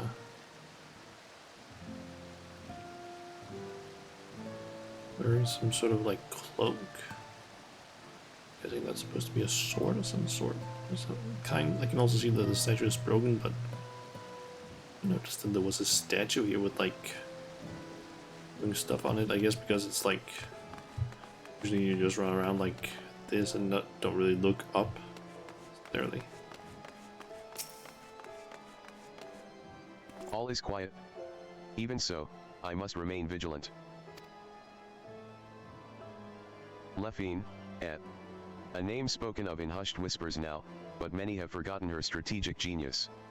She had a singular talent for achieving victory in battle by whatever means necessary. Genius. Maybe we're just too dense to see how her actions would cause Ishgard to collapse. Given that her group seems relatively few in number, an assault on Ishgard is unlikely.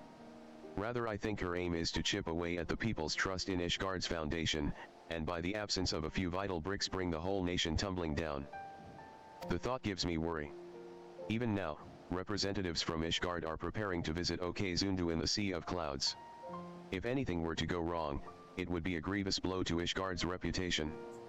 As we saw at Falcon's Nest, certain elements that oppose our nation see friendly gestures as a chance to spark conflict. Given recent developments, Ser Handlu has been debating whether the visit is a wise choice. We're going to Okezundu, I'm guessing. Well, we have a general understanding of what drives our adversary. Stories that paint a picture of a rotten, conniving soul. We know enough to guess her next move. Must have been hard on the Lord Commander. You're right.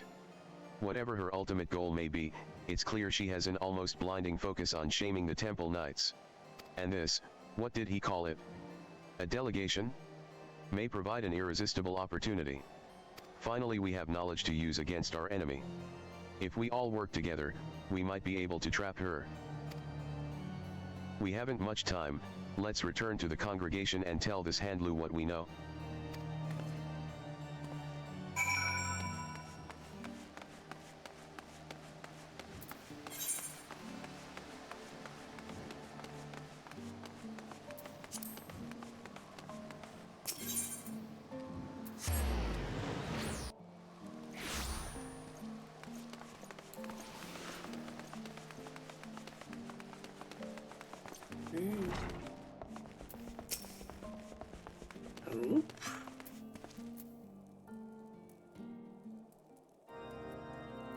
You are ever welcome at the congregation, Shauna.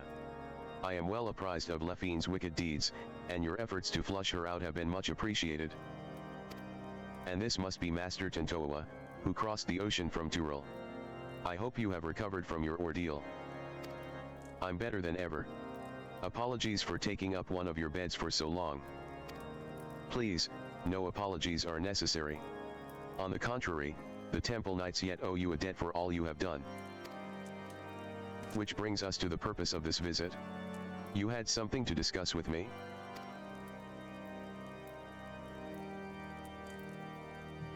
I see you and I had the same doubts. The delegation to Okezundu would be an obvious target for Lefine.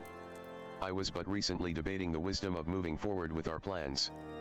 As you know, all of Ishgard falls under the protection of the Temple Knights. As such, 'tis only meet that we maintain and strengthen friendly relations with our neighbors. The delegation in question is tasked with deepening mutual understanding of each of our unique cultures. Sanuvanu, chief of the Zundu, was most eager to host. Yet so long as the specter of Lefine hangs over our order, I fear visits abroad are unwise. Should any of the Vanuvanu come to harm, our relations could be damaged irreparably. As we have no way of knowing if Lefine has caught wind of our plans, I am of the mind that postponing the delegation may be the most prudent course of action. For the safety of all. It could also be the perfect chance to draw her out. The Zundu will be safe under our watch. it's the best way of drawing her out. That's right. Shauna and I won't let anyone come to harm. And as long as you warn the Venu in advance, they shouldn't hold the actions of a rogue against you. If they're truly your allies, they'll see the wisdom in your judgment. Please, send a delegation as planned. It'll be our best chance to capture Lefine. Yes, your words have merit. I'm gonna assume quest is gonna end here in a little bit after this conversation. And then the last quest is gonna be the whole delegation and us trying to fight her and whatnot. Thank you for the sage counsel. You are right, the Zundu would not stand idly by while we suffer at Lefine's hand. In fact, the fellowship between our two peoples was forged when a god assailed their home and was brought low by a great hero, Shauna. If we tell the Zundu that she is keeping watch over the proceedings, then I am certain all doubts shall be quelled. Then you'll proceed? Indeed. The time has come for we Temple Knights to reclaim our honor and go on the counter-offensive. I shall bring this suggestion of a joint operation against Lefine to the Lord Commander as soon as possible. Thank you. Together, we'll put a stop to her scheme. I first must discuss matters with the others involved before we present a plan to the Lord Commander.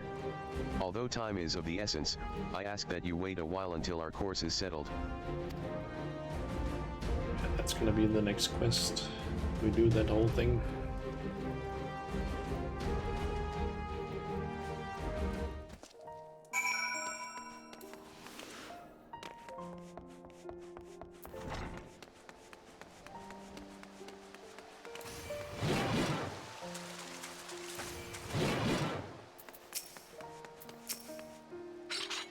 I realize now that I agreed to defend a people I know next to nothing about. Tell me of these Zundu we'll soon be visiting. They look like large fluffy birds. They're like the Hanu with even more of a pennant for metaphor. Really? Two groups of such people, so far apart? The world really is full of surprises. Even a single city is enough for a lifetime. Every day I hear something that gives me food for thought. Like the story of the Dragon Song War, for instance. Generations of animosity between dragon and man that somehow ended in a rekindled fellowship. I imagined a whole world like that. A world where there'd be no need for protectors. The White Eye watches not only the monsters in the wilderness, but our neighbors as well. We barely even considered sending delegations outside our village's gates. And the cold snap only made things worse. With everyone struggling just to survive, our every thought goes towards defending our scarce resources. But if we only look outward with weariness, there's no hope for the future to change. No hope to build trust. If only there was a way to bridge the distance between us, and greet tomorrow hand in hand. But maybe that's just a silly dream. Maybe. Either way, it's a beautiful thought.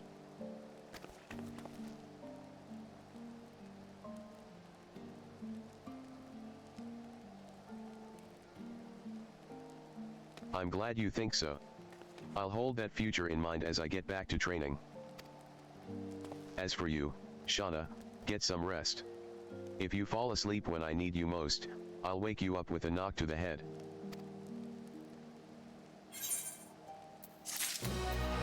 Okay. Dreams of a new tomorrow, or of a new day. Tomorrow, a new day. Sir Handlu still hasn't sent word. I guess the others might not be so enthusiastic about our plan. To them, the cradle of the sleepless is naturally still something to be feared. No matter how much faith they have in your strength, you'd be at Lefine's mercy if she put you to sleep. Honestly, I don't blame them. Not even I imagined our treasure could be used for such evil. In Lefine's hands, it's no more than an indiscriminate weapon. But that means when we get it back, we can turn it into something else. Something no one's ever thought of before. We can find a way to use it without forcing someone to spend their life in slumber. Of course I agree with you, Tintoawa, but we have more pressing matters. Namely, a rogue knight to capture and a treasure to recover. Heh, right. Sorry, I got ahead of myself. Apologies for keeping you waiting so long. The Temple Knights have finally reached a decision concerning the delegation to the Sea of Clouds. And what have you decided? I am pleased to say that the Zundu have agreed to join forces with us. Together, we shall drive back Lafine should she attack. If her shadow darkens even an ILM of their homeland, our peaceful delegation shall turn into a fighting force at a moment's notice. We shall restore the Temple Knight's reputation and recover your artifact in one fell swoop. Thank you, Handlu. We promise to do our part if Lafine shows herself. She won't get away this time. We have but to hammer out the finer details. Once we are ready to depart, the first group of knights shall leave by airship. I would ask you both to make your way to Okezundu as soon as possible so you may help plan our strategy. Okay.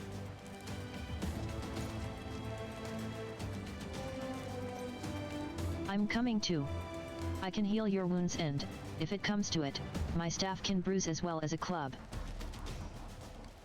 I'll gladly have you with us. I'm done taking on the world alone. I need you, Loznakwi. And Shauna, too. We're stronger together than we could ever be apart. The cradle never would have been stolen if I'd realized that from the beginning. And I want you by my side to ensure I don't forget it. Well then, we'd better be off. I'm keen to meet this Chief Sanuvanuk.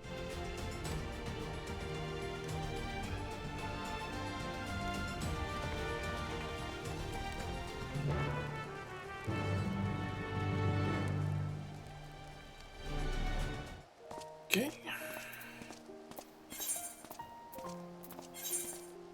Okezundu.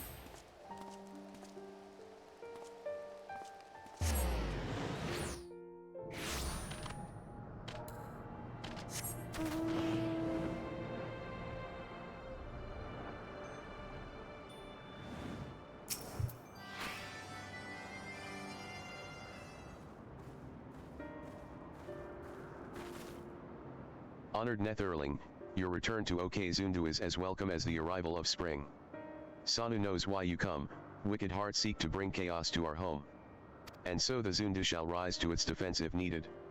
As the sun's rays chase away the shadows of night, the Sundrop dance shall keep the tendrils of sleep at bay. Chief Sanuvanu, it's an honor to meet you.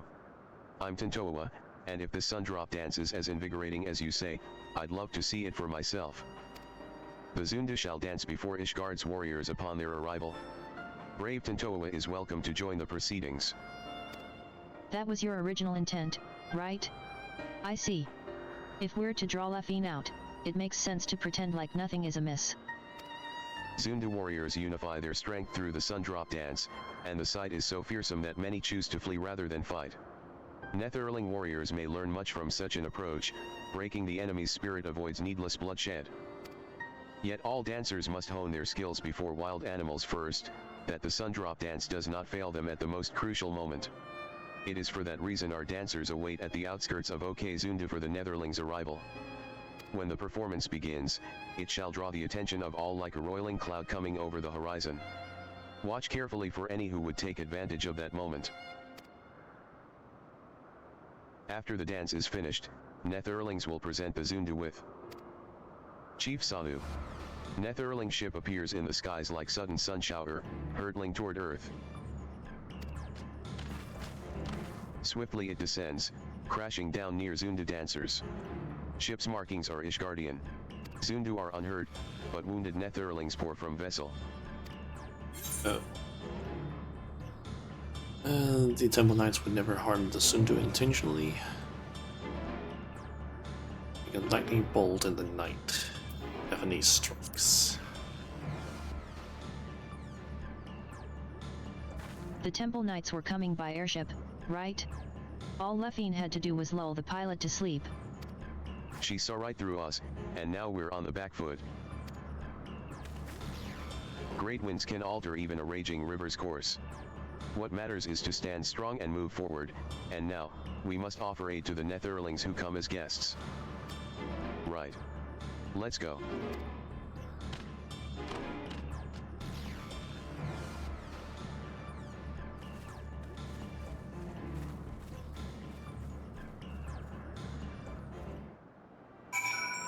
I can see though that ads are gonna start here in like 3.5 minutes, so I'm just gonna start those right away so that I have like a little bit of extra time to like, do the quest in, because I could also snooze, but I feel like 3 minutes of ads within an hour is probably a bit better, so yeah. Do in a little bit, I guess. And I'm gonna start. There we go. You wanna do it? Yeah, I have the sun drop dance. This is basically the dance that they're talking about.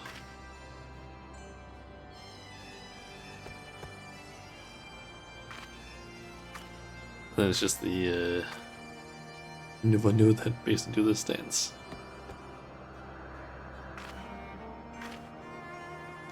Kind of a silly thing.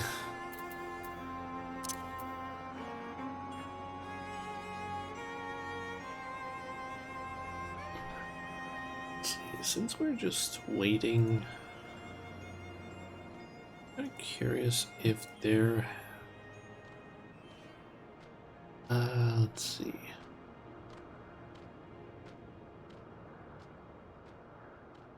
Kind of curious. Oh. Okay, so I just opened up my browser, and YouTube with my subscription is on the front page. I can see that a YouTuber that I enjoy the videos, his videos, someone called Yimfa, is posting a video that I'm looking forward to watching that video. He basically makes weird ass Dark Souls and Elden Ring and other sorts of games, basically just weird challenge runs usually. Like, oh, beat Skyrim without walking, things like that. That was not what I was... I'm kind of curious what my LAL achievement rank currently is. Let's see, currently I'm apparently number 88. Into this... Although I feel like it's not completely accurate.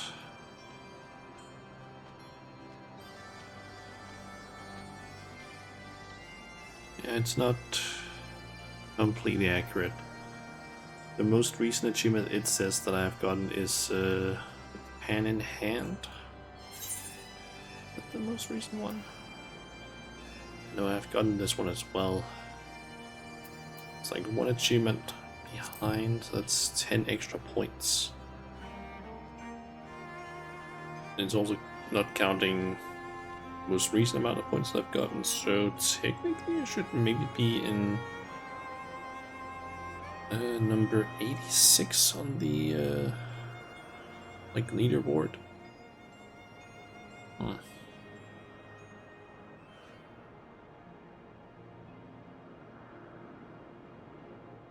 Oh well.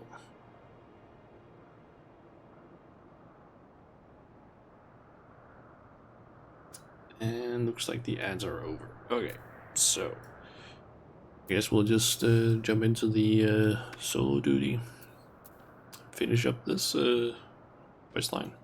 If this is the work of the cradle, Lefine can't be far. We must tend to the wounded, but I won't let her escape again. This ends today, one way or the other. Okay.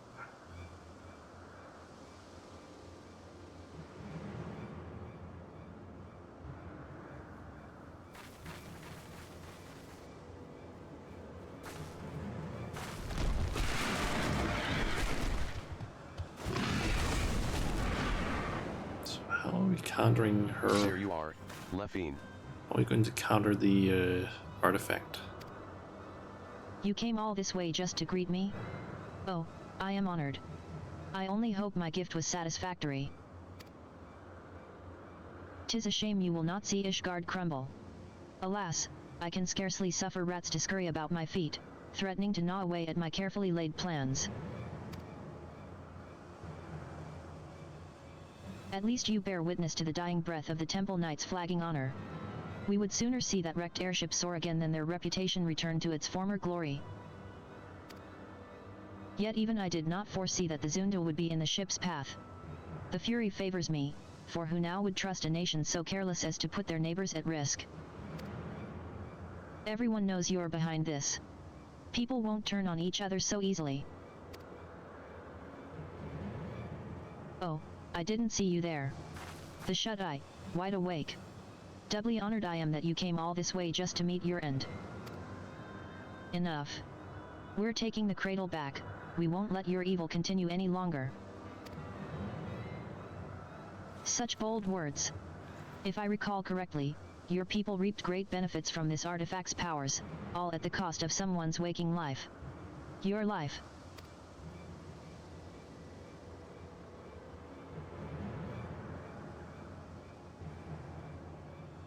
Pray do not misunderstand me. That was not meant to be a denouncement of your people. On the contrary, they have my utmost respect. We are bound by our very nature. No matter how mighty we become, we are slaves to the whims of sleep. Yet this artifact can sunder those shackles and grant true freedom. It makes its wielder stronger, and their enemies weak. A perfect weapon, if you ask me. I can't say whether using the cradle is right or wrong. I only know that a life lived at the cost of another is no life at all. You're right about one thing. We are bound by our nature. But that doesn't shackle us, it brings us together. And whether I'm asleep or awake, as long as Loznique's by my side, that's the life I want.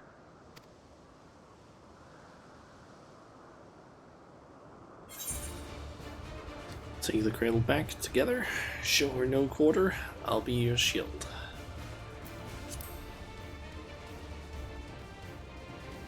Or X in this case. She's exhausted the cradle's power on the Temple Knights. This is our chance. Humph, no plan is without its wrinkles, I suppose. Fortunately, I prepare for all contingencies. She had bag up.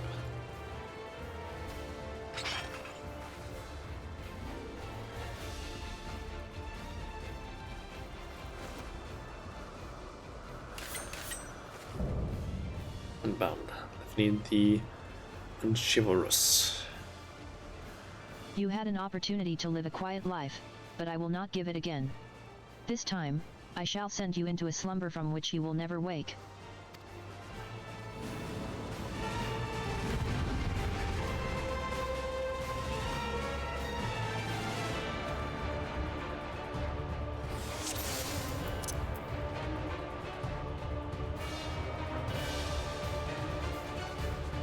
Go back and we'll take it back.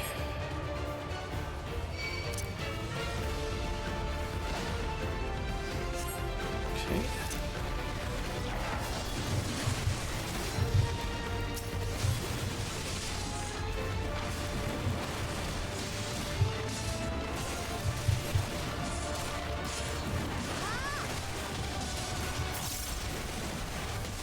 So I'll just bring them over here since he seems to be doing AoE as well.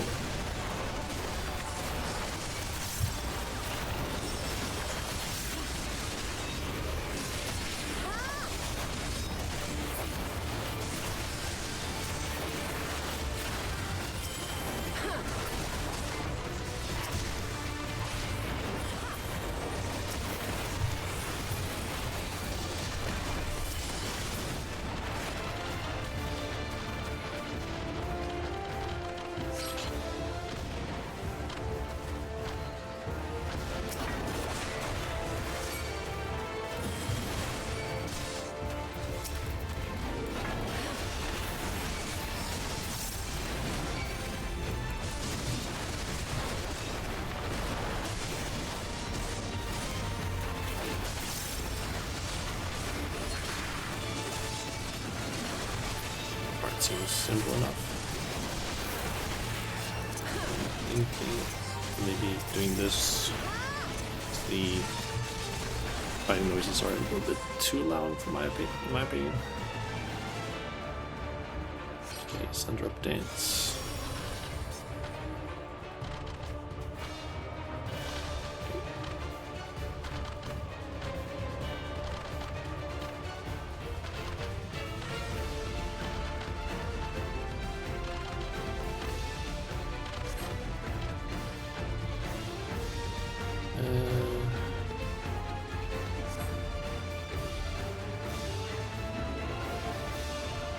Okay, this is now.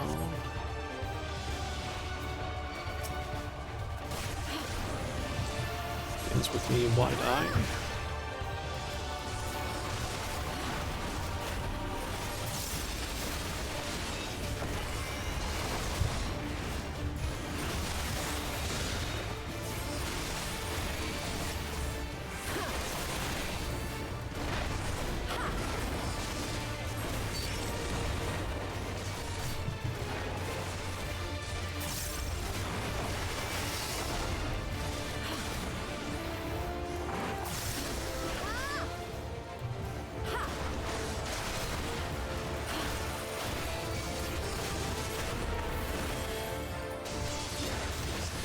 Burst.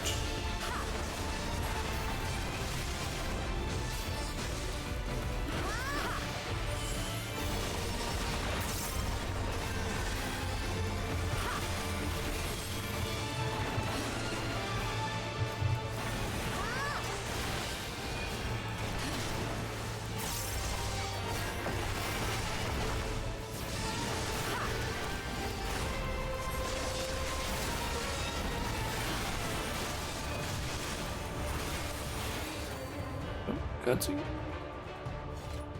So she's gonna make someone fall asleep. The artifact swells with power. It begs to be released.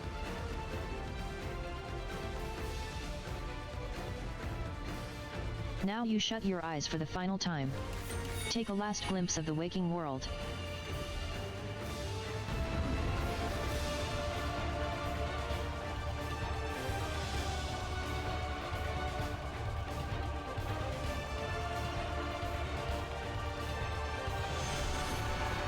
Is the power of the artifact.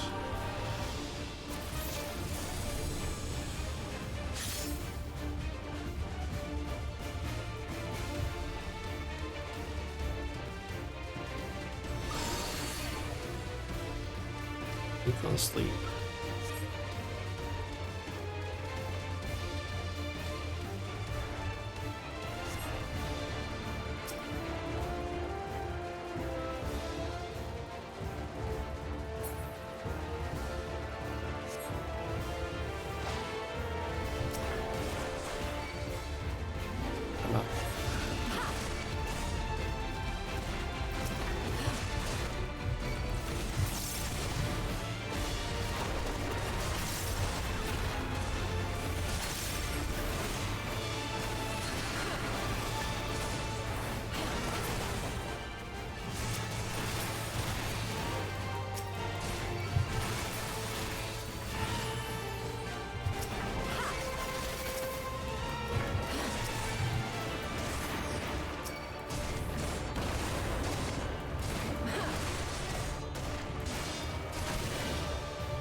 go.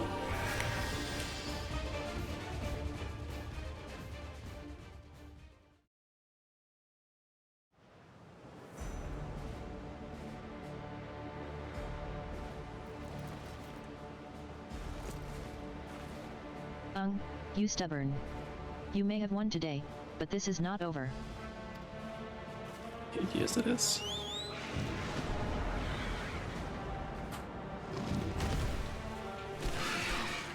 Yes, it is.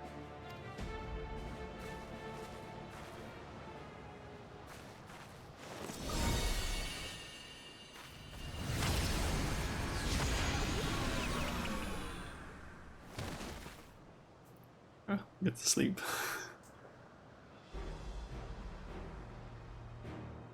Damned fool. Now.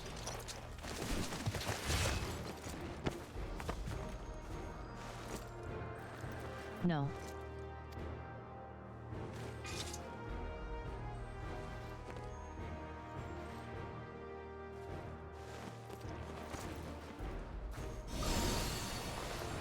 Say goodnight, Lefine.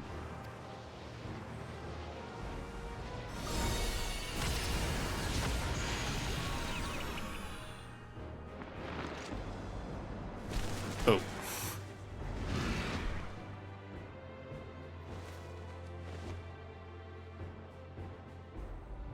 The white eye watches eternal, and eternal is the sleep it bestows.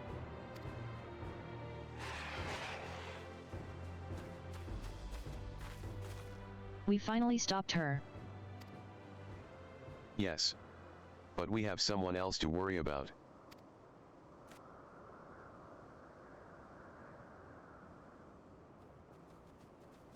Shauna, wake up. Are you alright? Huh? Only she would smile at a time like this.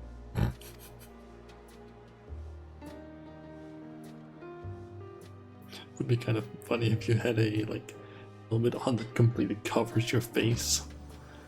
Like, only someone like her would smile at a time like this, and it's just like you can't even see the face. She's awake.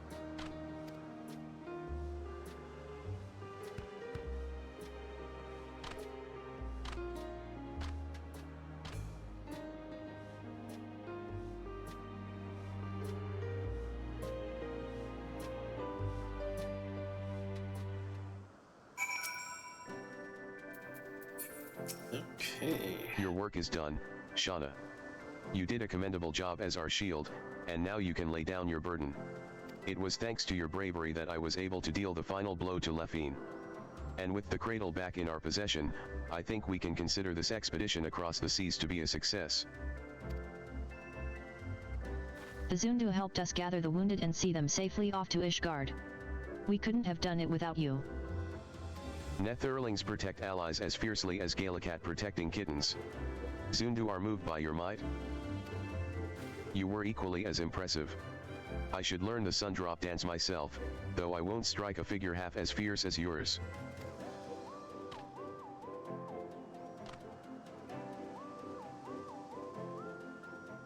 The Zundu seem to have everything well in hand, and Handlu is likely eager to see us.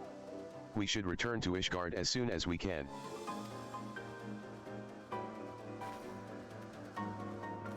So I'm guessing back to Ishgard.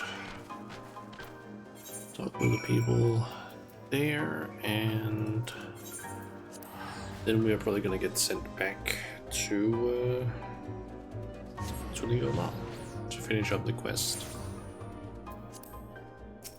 That's what I'm guessing. With like one person we need to talk to in between that.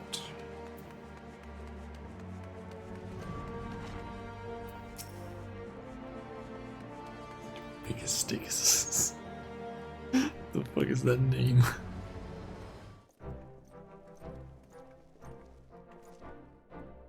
Ah, the heroes of the day have returned. Thanks to your valor, the threat Lefine posed is no more. What's more, not a single life was lost. On behalf of the Temple Knights, allow me to express my utmost gratitude to you all. You don't owe me any thanks. After all, it was my fault that the cradle was stolen in the first place, and ultimately my fault that your delegation to Okezunda turned into a melee. It may be true that our visit to the Sea of Clouds was far from peaceful, but the bond between the Zundu and Temple Knights has only deepened through overcoming mutual adversity. Blessings often take inscrutable forms. And while we know not whether Lefine yet lives, we do know that she can no longer reach the source of her ill-gotten power, so we have little more to fear from her. With the crisis behind us, the common folk no longer have aught to fear. We will make known the story of Lefine's schemes and the heroes who worked to foil them, and in time I hope that trust in our order will be restored. The Temple Knights shall continue to build relations with our neighbors for years to come, relations which shall form the foundation for Ishgard's future. We would be honored if we could count you among our allies in this endeavor. Anything you need, simply call upon us. We'll be there, no questions asked. And with that, it's time we returned home. It's been an honor.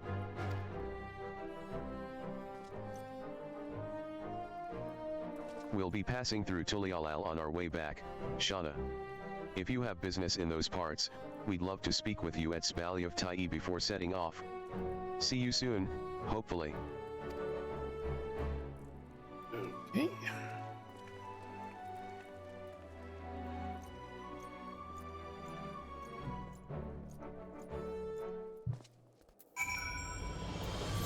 It was how I kind of expected it to be.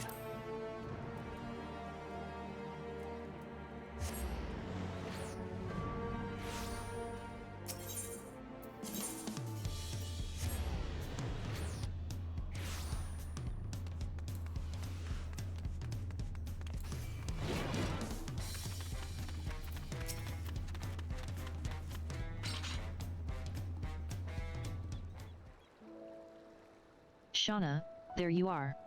I was afraid we wouldn't see you before we left.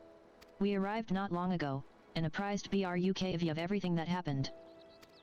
This is the longest I've spent away from our village, but even though Tulialal and Ishgard were like entirely different worlds to me, I was only ever treated with kindness. Is anything the matter, Tintoawa? Nothing, it's just something I've been thinking about. Our people have always been self-sufficient. But the Ishgardians and the Zunda showed that looking to your neighbor can reveal a way through the harshest difficulties. And you heard Handlu, the bond between Ishgard and Okezunda was only made deeper through their shared ordeal. To trust another to such a degree. Well, I think it's a goal we should all strive toward. We have at least one friend like that, don't we? She who bent her ears to every note of the narwhal's lullaby without a shade of fear in her eyes.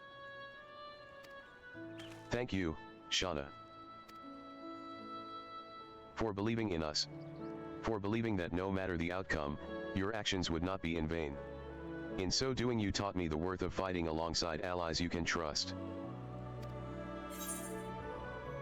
Even if your shield breaks, that is not the end. Only protected you as you protected me.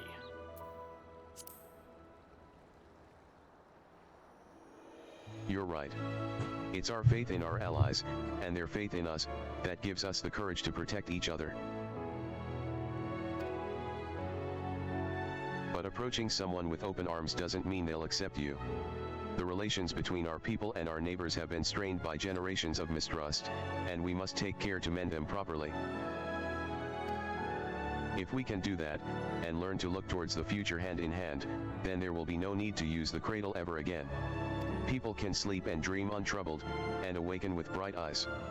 I want to see those days come to pass. Me too. Then you and I can finally spend more time together. All right. Of course.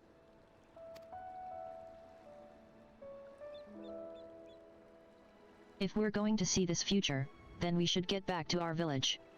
They'll be overjoyed to see the cradle returned. Thank you for everything, Shauna. Next time we meet, may we both have good news to share.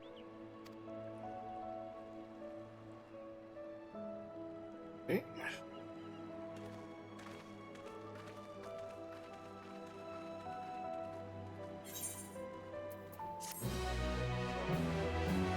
That's another Rune Quest series done. No sleep till to the Olal. It's another 5 points. Let's see. So now we're missing Hunter True, the Mightiest Shield, and Heroes and Pretenders. So I'm thinking, since this only took around 2-ish hours, I'll do another one.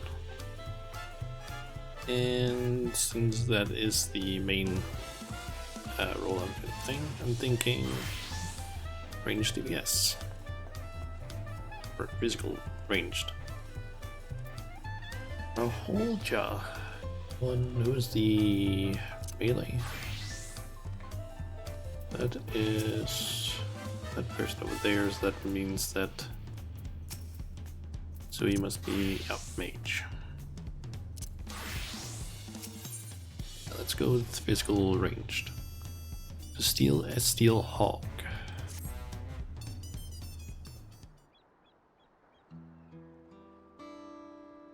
Greetings.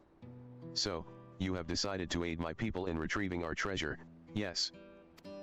They will be glad to know my long and arduous journey from our homeland in the distant south of Yokturul was not in vain. As for the treasure we would have you recover, it contains the undying essence of an armadillo Dural Vidral. These steel hogs, as we call them, rely on their tough hides to protect themselves from predators. The legends speak of one that lived to an extraordinary age, perhaps due to its natural suit of armor, and came to be known as the Lord of the Forest. At the end of its long life, our ancestors enshrined the Vidral's soul within the steelhog vessel. For generations since, the divine blessings it bestows have been a great boon to my people. Those under its protection need not fear wild beasts, for fang and claw cannot harm them. This allows us to hunt in the forest without risking our lives. This treasure, so crucial to our people, was stolen by a tall, slender merchant, or rather, a man posing as one. He came bearing exotic wares from foreign lands, and served alcohol freely, toasting often to new friendships. My people became caught up in celebration, and in the morning, the merchant was gone, along with the steelhog vessel. Without it, we cannot bestow its blessing afresh upon our hunters. The effect wanes over time, and one by one we are losing our protection against the savage predators that stalk our lands. As I and my granddaughter Seatal Ja still possess the treasure's blessing, we have been tasked with locating the steelhog vessel and returning it to the village. The trail led us here to Tulialal, where we believe the perpetrator boarded a ship and made good his escape. So let's see. The only locations I can think of that he would have gone to is either Thanalin, what is it? Thanalin, Black Shroud, or possibly what the hell is that place called again?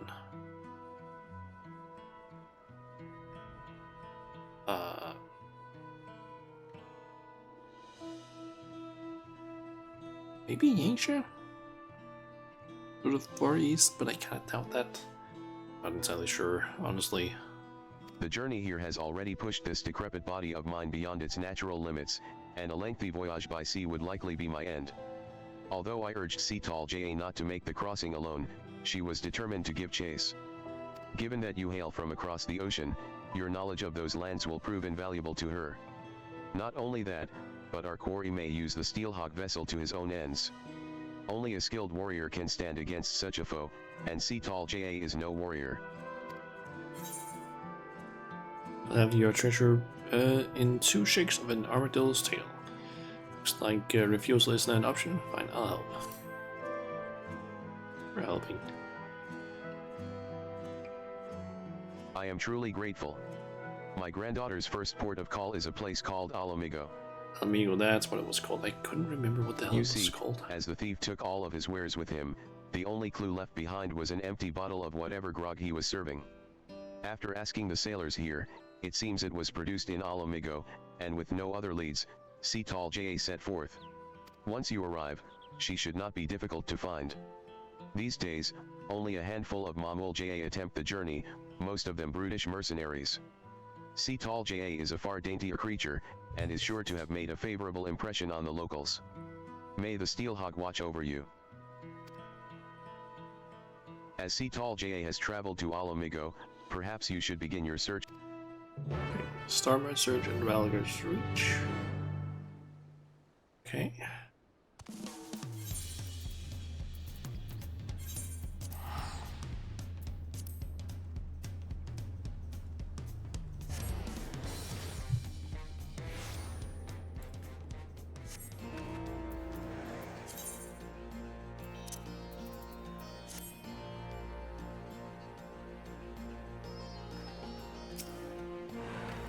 Yes, I met the Mamul JA girl you're after.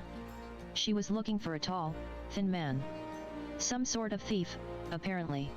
It sounded a bit like the leader of a gang of bandits that lurks around Virjala, so I told her as much. Chances are, that's where she headed. I hope she stays out of trouble. Okay.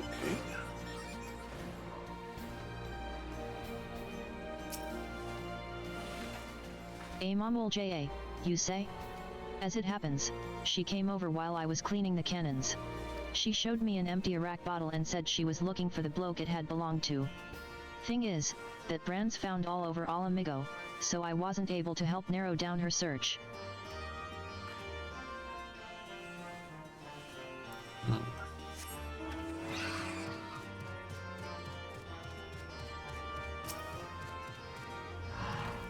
Yes, I saw a Mamul JA on my patrols, but he carried an enormous axe. Not at all like the person you describe. Okay. So head down to the Peering Stones.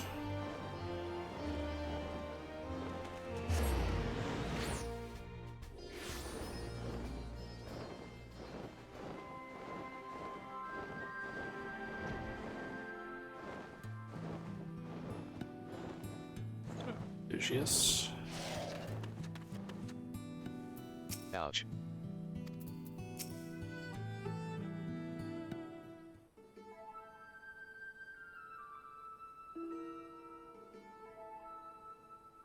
Here, let me apply some of this ointment. It's a common remedy where I come from.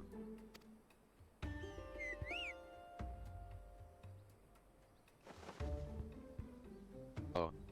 Are you here to lend a hand? This poor soul was attacked by highwaymen, and I could use help tending to his wounds. Don't worry about me, it's my escort who's in trouble. He's in pursuit of the thieves, and I fear he's bitten off more than he can chew. Please, will you aid him? Wouldn't be surprised if they're trying to trick. He's trying to trick us.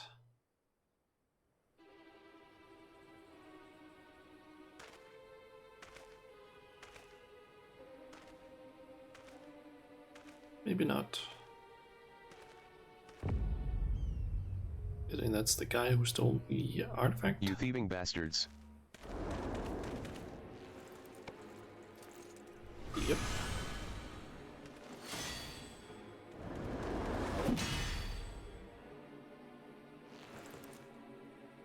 What? But how?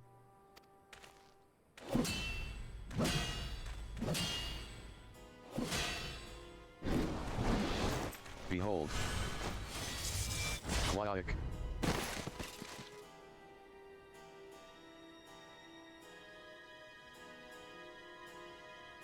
Ahahaha. Nothing like a bit of divine intervention to tip the scales in my favor. With this artifact in my hands, I am invincible.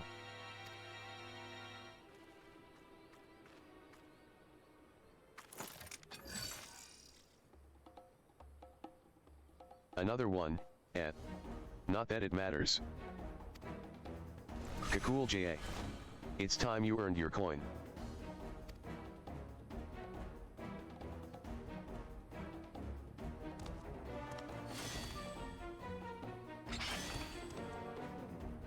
I appreciate the assistance, but he wasn't joking about divine intervention.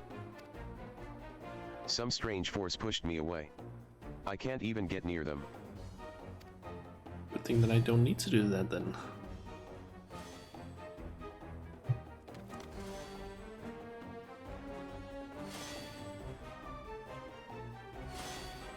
The Steelhawk vessel. Return it at once, and the stolen goods.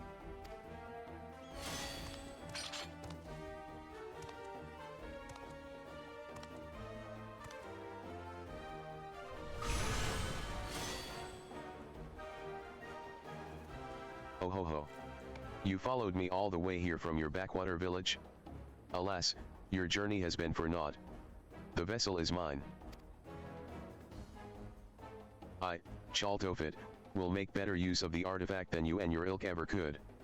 By the might bestowed upon me, I will become savior to the oppressed and destitute. In light of my grand ambitions, the vessel's power would be wasted on the likes of you. If you cannot hunt without it, might I suggest a change of diet? I hear the acorns are delicious at this time of year.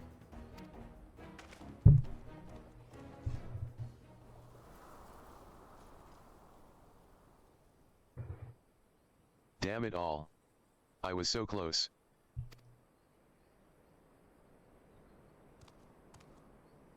But now is not the time for regrets. These two are in need of a healer. I'll see them safely to Ralgra's reach. Would you mind meeting us there? Once their injuries have been treated, we'd better tell the resistance soldiers what happened. And then we'll probably tell you that we're here to help. We haven't actually informed her that yet.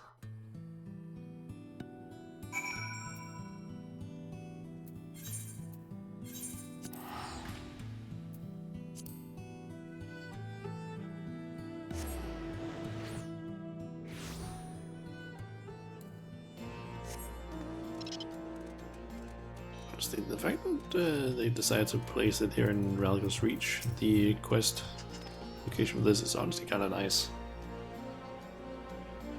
It's a very short distance, plus I can mount up.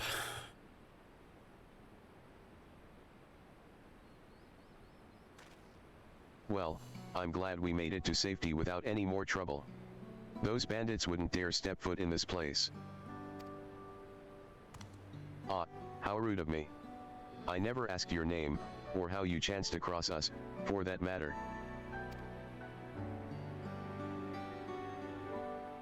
You came all the way from Tulialal at my grandfather's behest?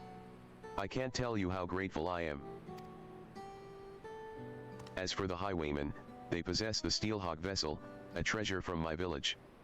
Not only does it grant protection from harm, it also produces a potent blast when the barrier is dispelled. As long as our enemies have the vessel, attacks at close quarters will be extremely risky. Although, as we say in my village, cracks form in even the mightiest of shields. Knowing this, we are careful not to rely too heavily on its power. But now that the Steelhawk vessel has been stolen, this self-same power is being turned against innocent people such as yourselves. I only hope you can forgive me for allowing this to happen. There's nothing to forgive. If anything, we should thank you for coming to our aid. That Chaltofit and his lackeys have a lot to answer for. Indeed. We'll give the resistance our testimonies, and with any luck, the information will go some way to clapping those bandits in irons. I'll go with you. The soldiers here need to be warned about the vessel. No, leave that to us. We'll relay what you've told us, word for word. After all, you'll need to move quickly to have any chance of getting your artifact back. When you catch those robbers, give them one from me.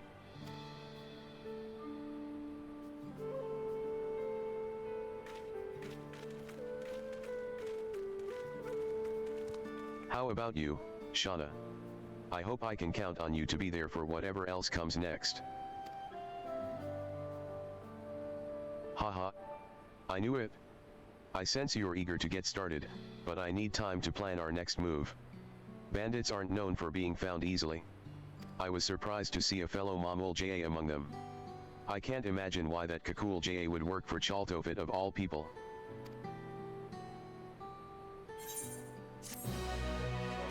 It seems to have an odd reaction to her. I wonder what that's about. Bandits around. Shauna, I heard something that might help us. One of the soldiers has been contending with the same bandits who stole the vessel. I'll go and find him. Give me a moment, would you?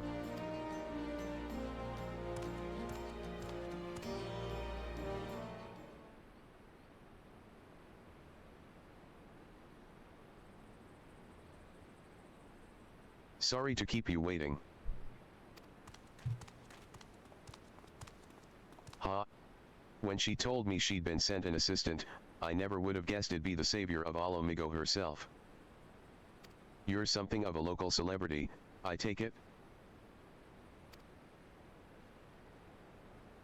I'd love to hear more about that, but for now, let's concentrate on the matter at hand. Yes, quite. The bandits you've been chasing are behind a spate of recent incidents in Alamigo.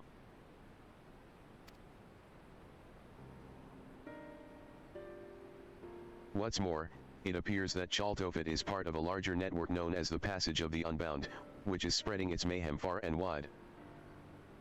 In particular, they've been carrying out raids on trade caravans heading here from Gridania.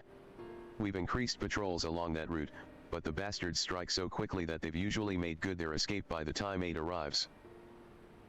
On the rare occasions we've caught them in the act, they use some kind of device or magic object to deflect our arrows and send us sprawling. That's the Steelhawk vessel. It was stolen from my village, you see. I'm sorry for all the trouble it's caused. The one who took it, Chaltofit, said something about using its power to help the oppressed and destitute. What do you think he meant by that? That sounds familiar. The reports say the thieves were shouting something along those lines during the other raids. They claim the merchants are overworking and underpaying their laborers, and therefore deserve to be targeted. I don't see how stealing a bunch of goods helps the workers, and there's not a shred of evidence that anyone is being exploited. If you ask me, they're just in it for the money. In any case, their reasons won't matter a jot once they're behind bars. But for that, we'll have to catch them first. The most recent incident occurred near Porta Praetoria, one of the waypoints on the road to the palace. If you want to know more, you'd best hear it straight from the commander there. Anyway, I'll send word ahead to let her know you're coming. Assuming you are, that is. Yes, of course. Much appreciated.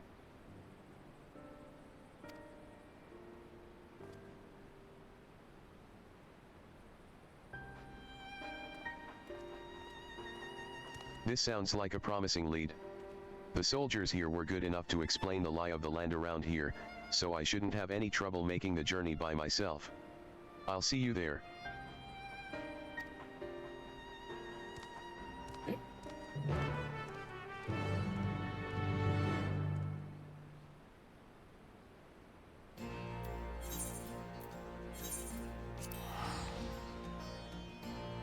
Off to the locks then.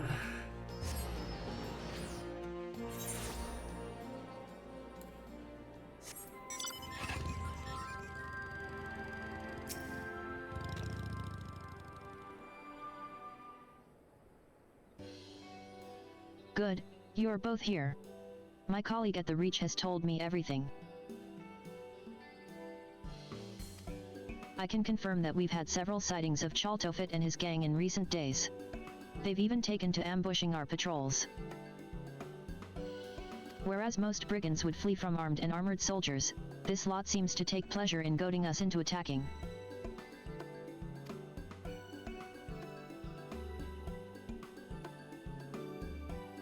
The treasure they carry makes them invulnerable. It can also emit a devastating blast, but that's only effective at short range. Chaltofit wants to draw your soldiers into close quarters because there they stand no chance. Well, that explains their uncommon boldness. Thank you, this information will go far in helping us contend with the bandits. Sorry to interrupt.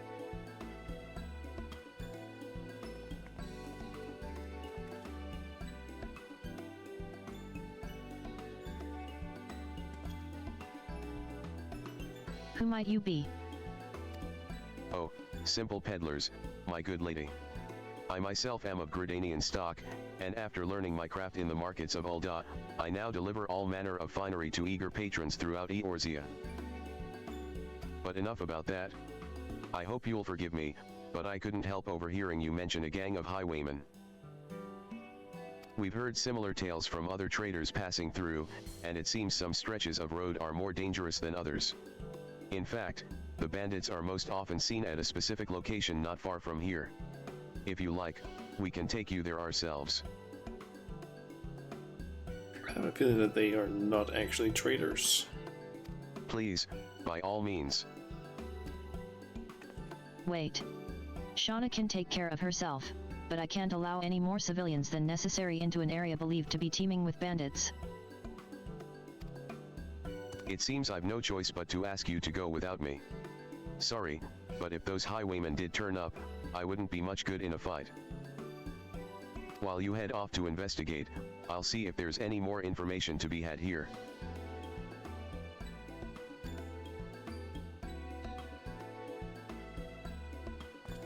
Then it's settled. I shall leave our newfound friend in your capable hands. What? Oh, UMM. If you say so.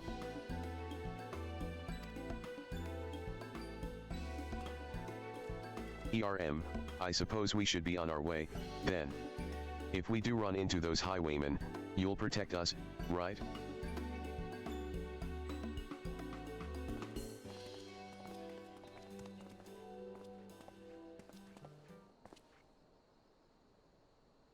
One's headed your way now. You know what to do. What? Unacceptable.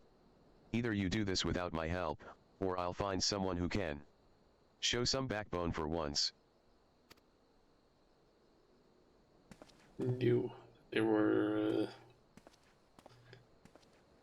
just like kind of lying with that old stuff. As luck would have it, my fellows and I've yet to be assailed by any bandits around here. Perhaps if the other caravans invested in some proper escorts, they wouldn't be such easy targets? Should you encounter the highwaymen, I trust you will exercise some degree of restraint.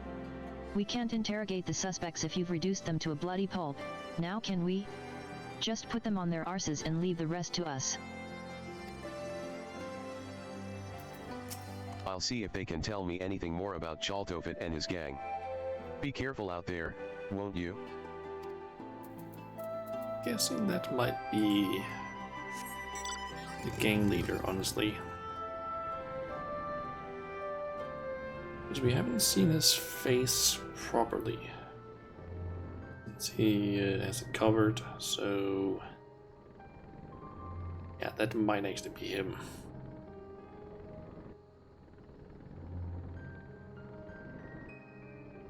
I wasn't paying attention to where I was going. I was quickly looking at something on my phone, so I completely missed the fact that I had flown past where I was going.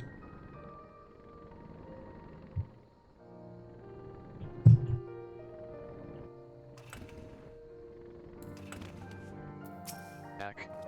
Did you hear that? Thous balls, it must be my imagination. Let's not dally here too long, We're almost there.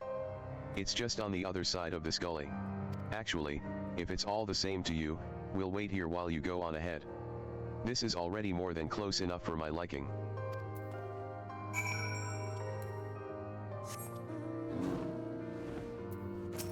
Oh, there's an A rank. I think that's an A rank because I haven't seen any message in the chat about like a awful thing being around here.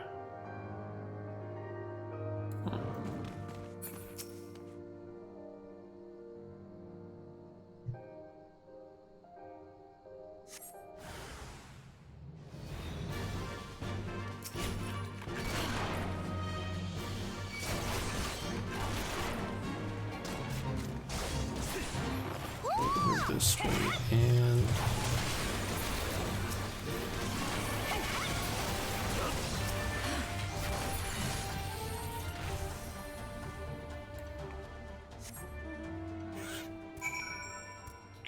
Almost all of them.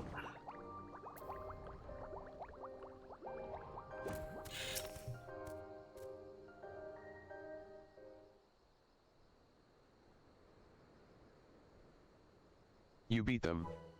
All of them? How very fortunate. Well, then, I'd best contact the boss. I'm sure he'll want to know all about this. No doubt he's still talking to your friend and the commander. They'll be glad to hear you've come to no harm.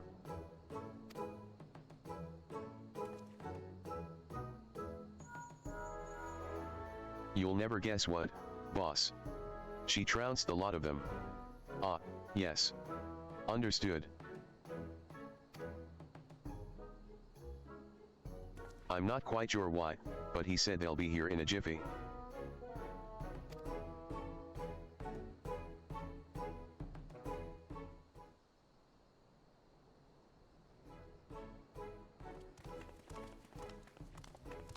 Is it true? You beat them all single-handedly?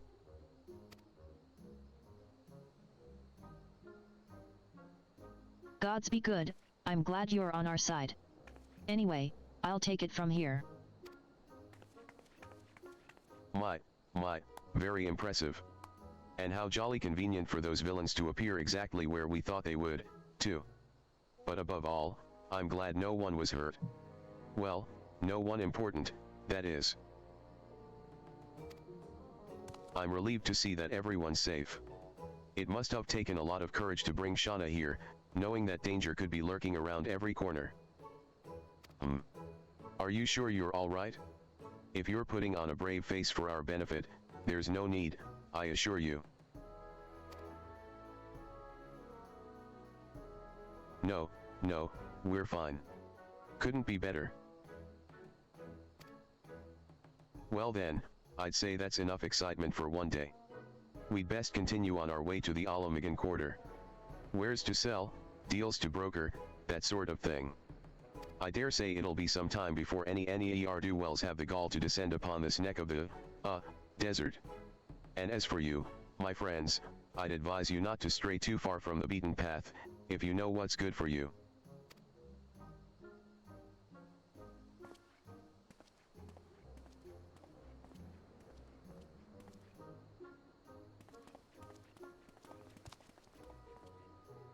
There's nothing left for us to do here, so let's head back to Porta Pretoria. Okay.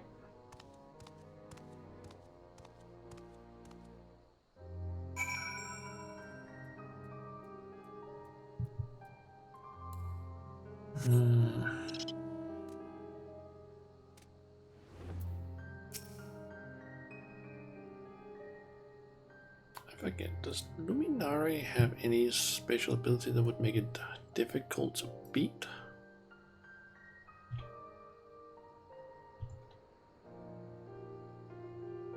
Because I know that the Stormblood A ranks people don't really care too much about.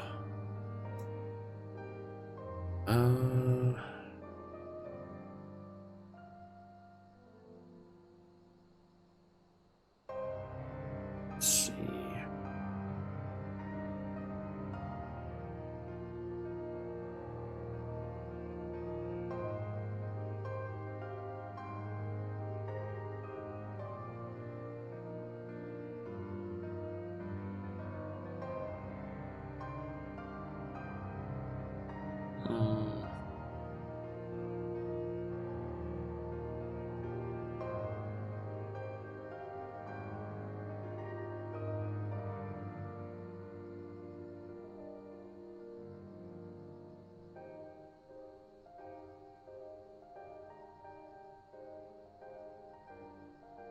Could technically try and find it, but at the same time I don't really get anything from it that I necessarily need other than, yes, maybe some progress on this achievement. I guess it's technically, so this one, 10,000 A-rings, Jesus Christ, that's a lot.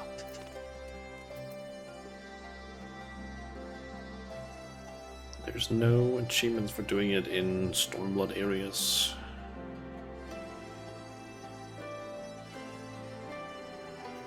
still need to kill a lot of air strengths as well. Well, that was all very strange. One moment, they're helping us apprehend criminals, and the next they're racing off to peddle their wares elsewhere. Merchants certainly are a busy lot, aren't they? Not that I'm complaining, of course. With those suspects in custody, I'm sure the resistance will be able to wring some valuable information from them. I expect all that wringing will take a while, though. It looks like we've been given an opportunity for a little rest. You've certainly earned it.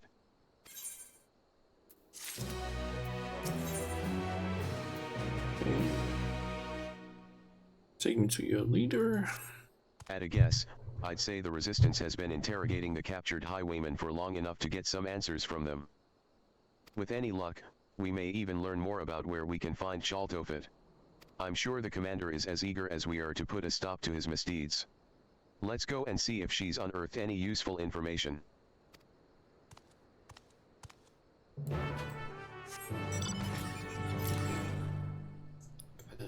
Okay.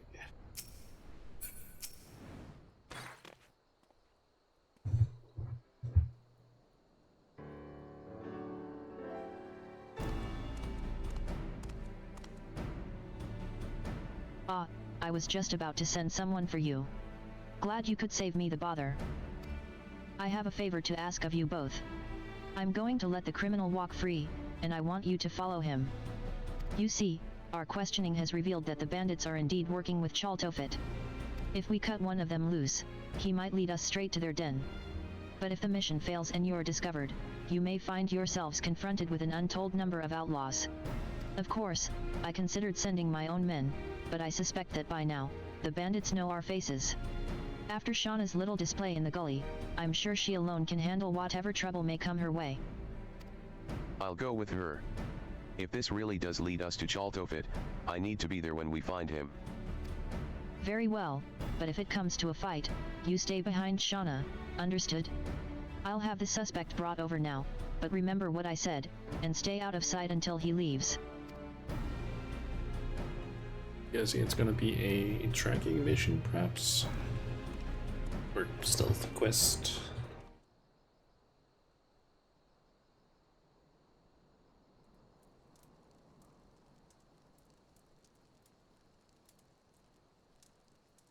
Don't look at me like that. I said I'm sorry, didn't I?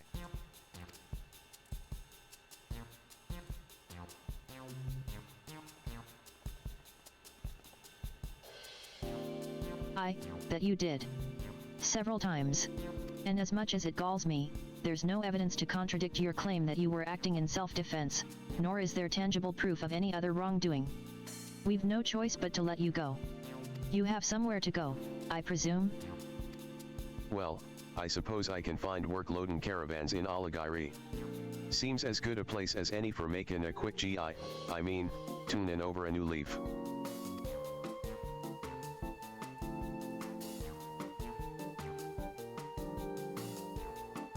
In that case, I'll have you escorted there. But you'd best keep your nose clean, or we'll come down on you like a tons of bricks.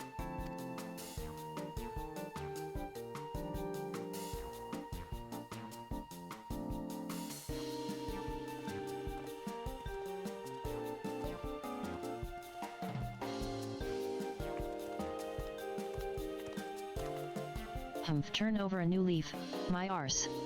He'll be back among his thieving mates before long, and you'll be right there behind him. For now, all we need to know is the location of their den. Do not attempt to approach the suspects. I'll send word ahead to Alagairi. Once you have the information we need, report to the troops stationed there.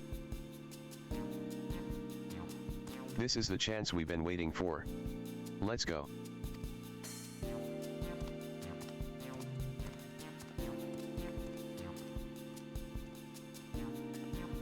So is the stealth mission gonna start immediately, or do we... Option... Alright. We need to go to Alagairi.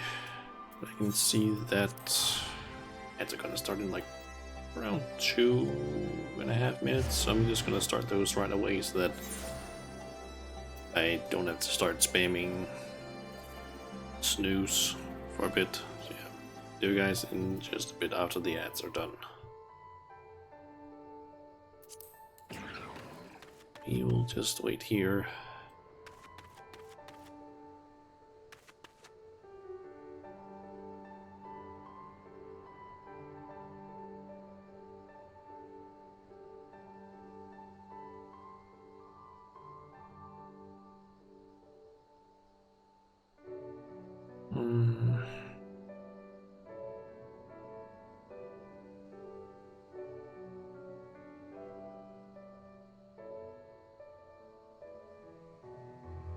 Let's go and take a bit of a look at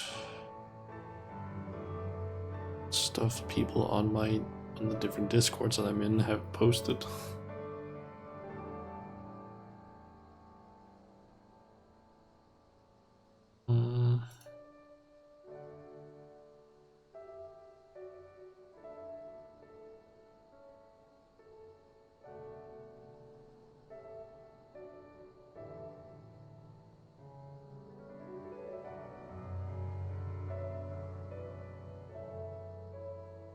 Let's see.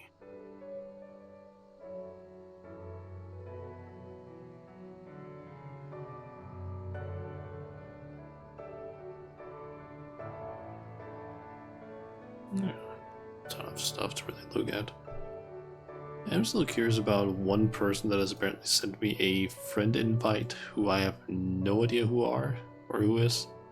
Apparently it's someone who's in another Discord. I have a feeling it's just like one of those scam people bot things. Because, yeah, when I looked at like when they had joined Discord, they joined on the 6th. It's like, yeah, if your account is like less than a month old, it's like that is a big like I don't fully trust that kind of situation.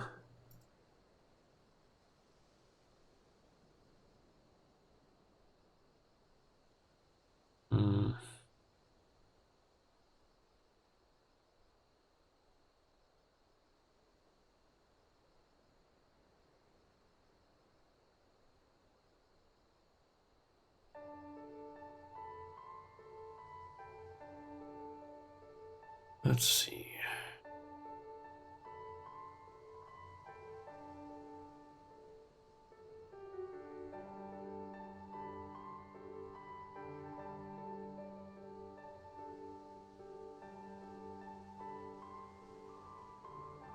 Okay. The ads are almost over, it looks like. There we go. Okay, let's continue.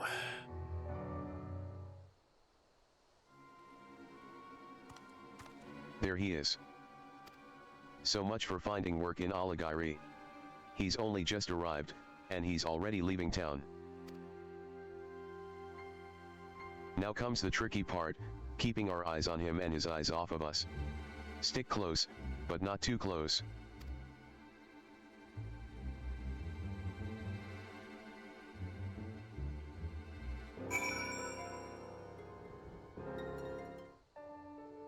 Follow the bandit from a distance, should you?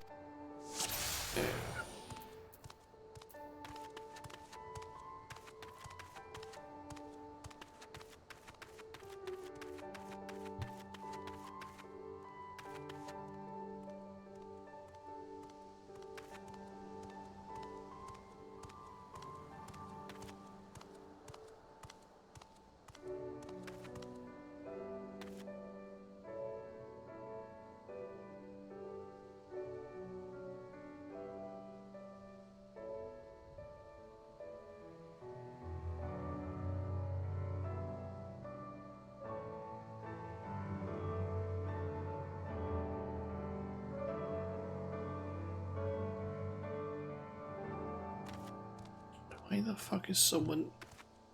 I just saw someone in chat who apparently, I guess, is maybe in German, who just like posted about, I think, a like an FC or something like that.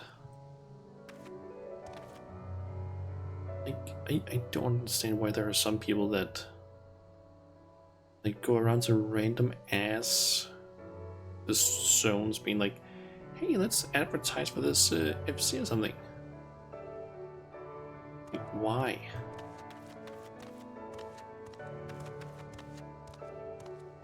It's just in the middle of nowhere. Like, this is a random, completely random zone. It's like, it doesn't make any sense.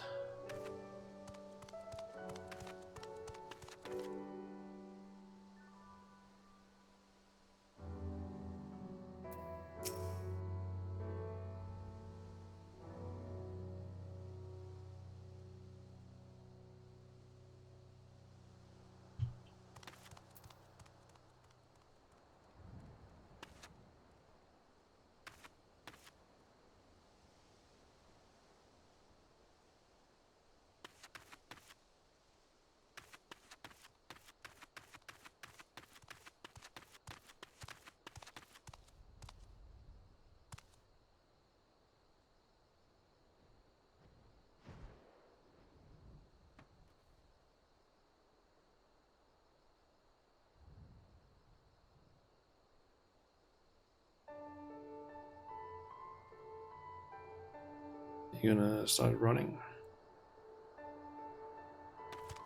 Yep.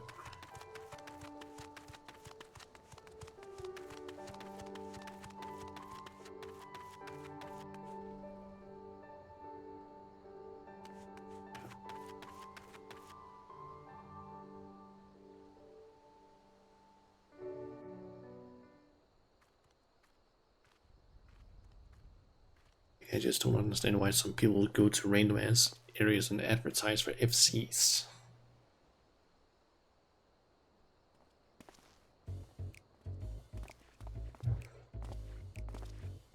Those are the merchants we met at Porta Pretoria.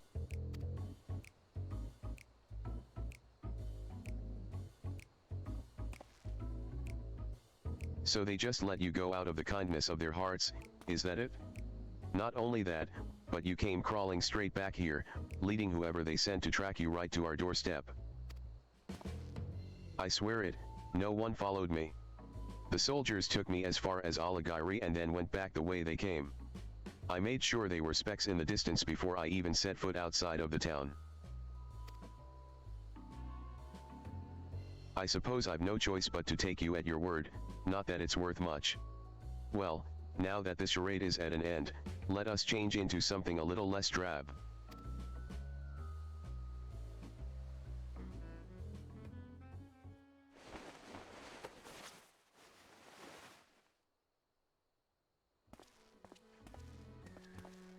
I knew it was him.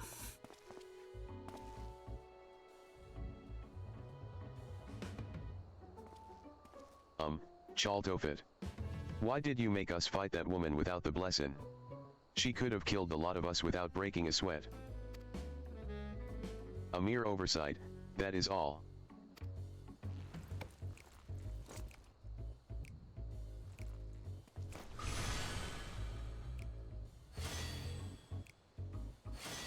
Though it pains me to admit it, even with the invulnerability granted by the artifact, the likes of us are ever at the mercy of the truly powerful. I never expected that Mamul J. Wretch to hire a warrior of such caliber to retrieve the vessel. A pox on those interfering nincompoops. But the Mamul J. girl didn't seem a bad sort. Naive, maybe, but it's plain that her heart's in the right place. You truly are pathetic. Not only did you fail miserably, but now you're sympathizing with the enemy. Give me one good reason why I shouldn't rid myself of you permanently. No, please. We owe everything to you, Chaltofit. Without you, we are nothing.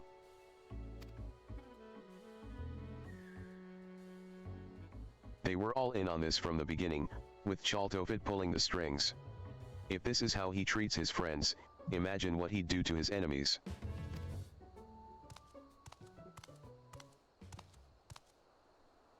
You couldn't stay away, could you?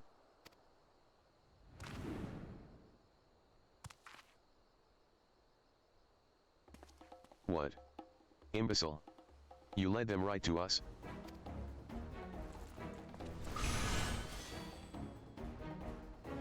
Cool JA. Eliminate these vermin.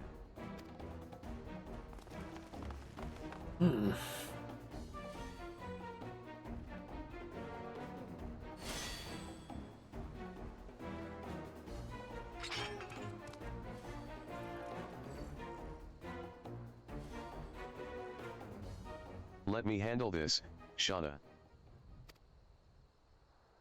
You're from Tyrol, working here as a mercenary, yes.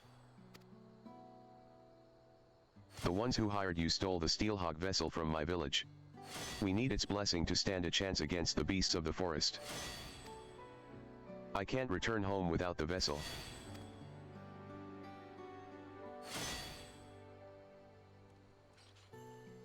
Either you return home empty-handed, or you won't be returning at all. I'd rather not harm a fellow to rally, so get out of here before I change my mind. I've bought enough time by listening to your blathering. Don't let me catch you sniffing around our tails. Yeah, we are still gonna keep going. That artifact. Chaltofit and his underlings are out of sight. I thought I could make that Kakul JAC sense, but he was clearly in no mood to listen. I'd say our best option is report to the resistance members in Alagiri and share what we've learned.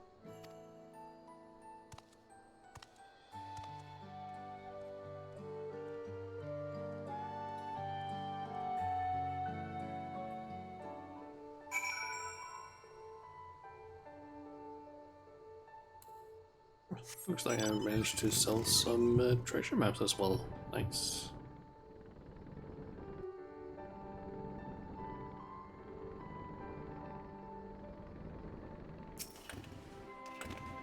Regardless of how things turned out, we appreciate your cooperation in the investigation. The information you've provided has certainly given us a lot to consider. From what I hear, you almost came to blows with the Mamul JA Cell sword. Or Cell axe, I suppose. I'm glad that it didn't come to violence, especially given the power these bandits have at their disposal. Even so, we thank you for braving such a dangerous mission. No thanks are needed. We're just as much a part of this investigation as the Resistance. And I'm sure we can agree we'll need to work together to take down Chaltofit and his gang. Their performance at Porta Pretoria showed just how cunning they are. It would seem so, yes. I'm told their little act was most convincing. I'll be sure to warn my comrades against any similar shenanigans. As for the two of you, be careful out there.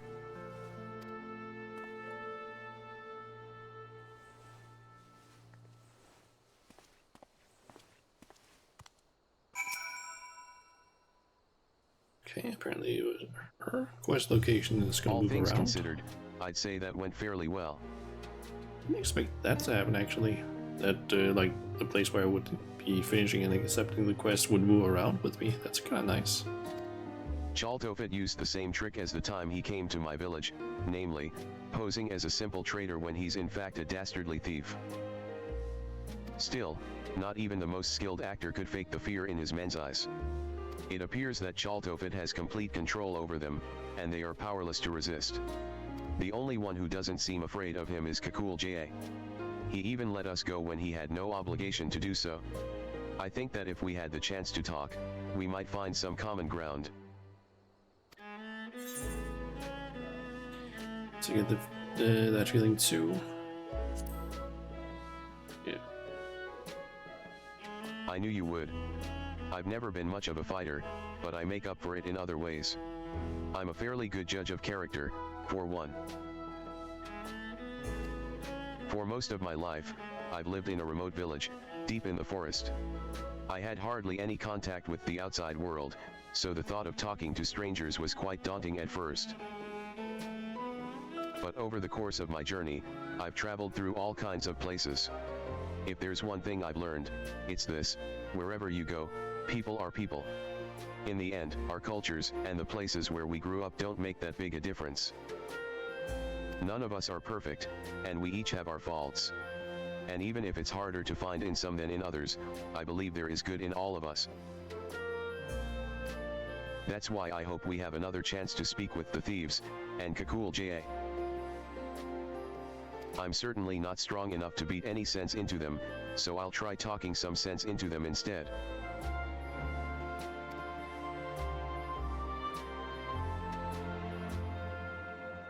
Having said, well, all of that, I can't feel even a shred of goodness in that Chaltofit. Maybe I'm not looking hard enough, or perhaps violence is the only language he understands. Things might get a little rough before he's willing to listen. Anyway, we can save him for last. I'll try thinking of a way to reach out to the other members of the gang. Give me a little time, would you?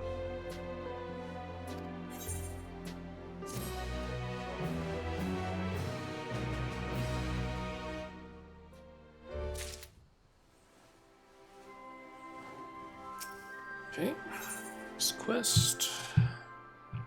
The Milk of Mamulja Kindness, but that's a weird name for it. Alright, I have something resembling a plan. First, we'll need to track down the members of Chaltofit's gang. Then, we'll try convincing them to leave.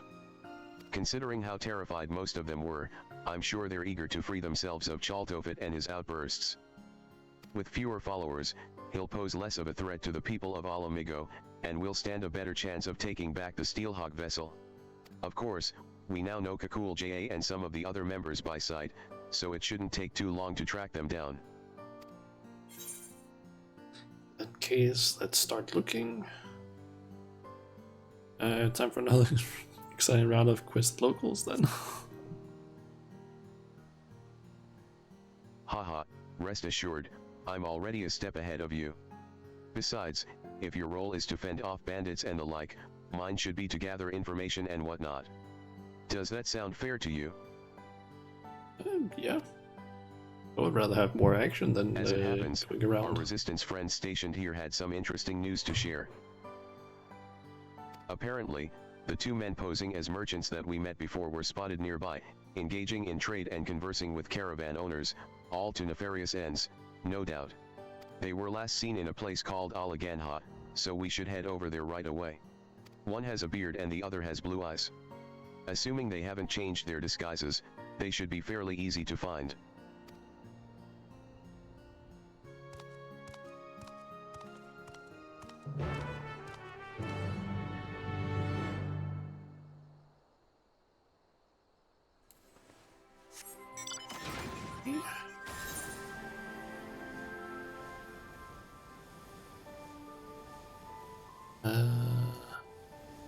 It's all the way up here, okay. Had to be, maybe it was, but I wasn't quite sure. Couldn't see the location on the map. I honestly kind of like this, where it's like, okay, you don't have to go around and ask like 3 different people in order to get a little bit of information. Eek.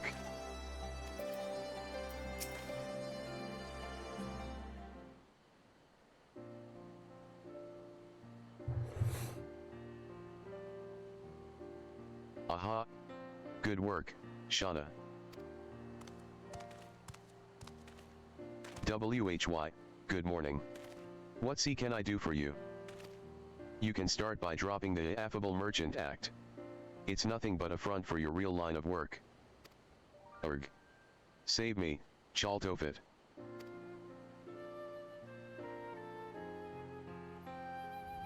Is that what you really want? You seemed so scared of him before. Look, we're not here to hurt you, we just want to retrieve the vessel. If you explain what's going on, we might even be able to help you. Why don't you start by telling us your names? Our names. Come to think of it, not once did Chaltofit ask us that. It was always, you there, or some undeserved insult instead.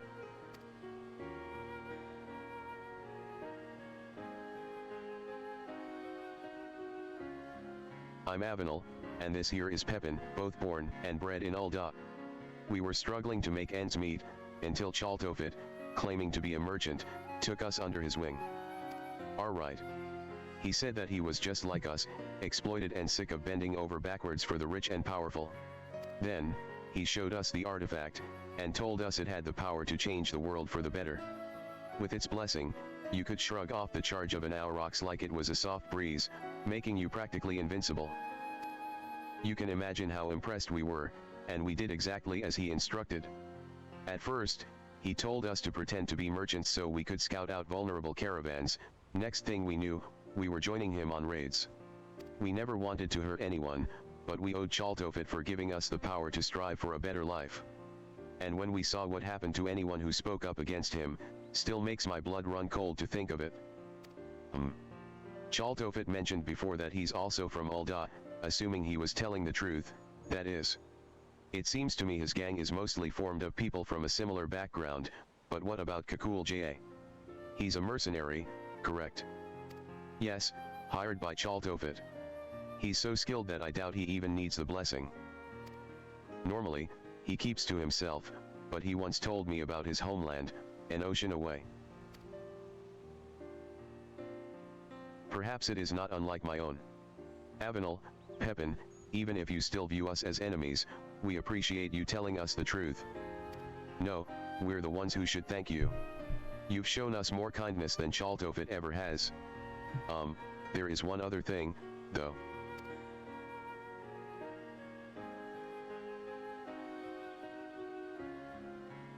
Although you know about the crimes we've been party to, could you give us some time to straighten things out? Once this is all over, we'll turn ourselves in, I promise. Of course, we're not the only ones looking to cut ties with Chaltofit. We'll try to persuade the others to leave the gang. Not only that, with us acting as your men on the inside, we can help you take back your treasure. What do you say? This plan might just work. Count us in. We'll tell the resistance soldiers to hold off for now, and give you the chance to put things right. You won't regret it. We'll return to the den and talk to the others. Until next we meet, be careful. I don't fully trust them, but I'm giving them the benefit of the doubt on this. To be honest, that went a lot better than I expected. And although it was fairly obvious from the outset, they confirmed my suspicions about Kakul Ja traveling here to find work as a mercenary. Do you remember his reaction when we first encountered him? I've a feeling he and I are both from a similar part of Tyrol, and he was surprised to see someone like me here in Eorzea. Whatever the reason, he's let us go twice now. He may be aiding and abetting a nefarious criminal, but I refuse to believe he's a bad person. I think it's worth talking to him, and for that, we'll need to create an opportunity. The way he spoke about his homeland to Avenel and Pepin means he probably misses it, which gives me an idea. Where I come from, we have a tradition of using incense burners, and if Kakul Ja's village is anything like mine, that fragrance will remind him of home. Then, just when he's feeling all homesick and vulnerable, we make our move. The incense itself is made from copal, a type of tree resin. Do you think you could collect some of that while I gather the other ingredients? I actually came up with this idea back in Alagairi and asked our resistance associate where we might find copal. The good news is that there should be some in a place called the Last Forest. The bad news is that the smell attracts all sorts of horrible creatures, so try not to get eaten. Okay. Gather copal and defeat any enemies that appear.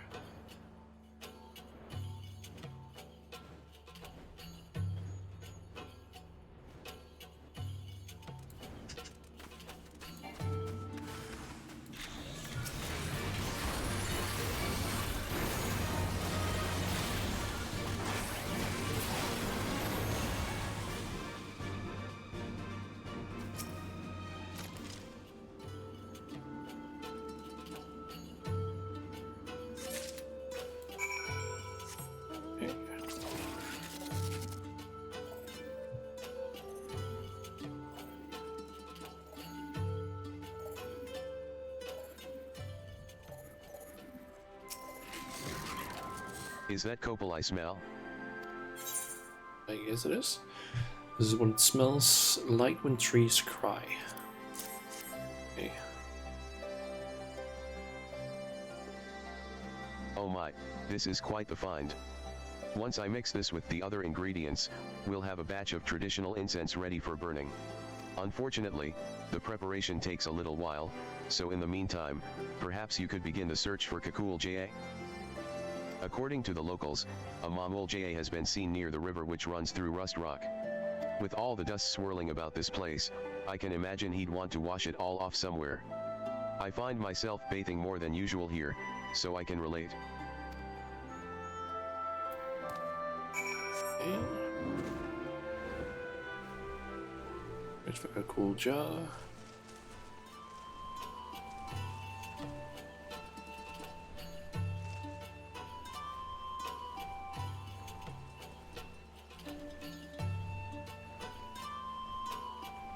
There he is.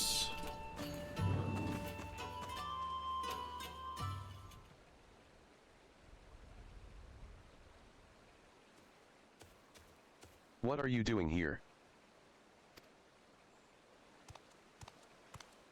Oh. There you are.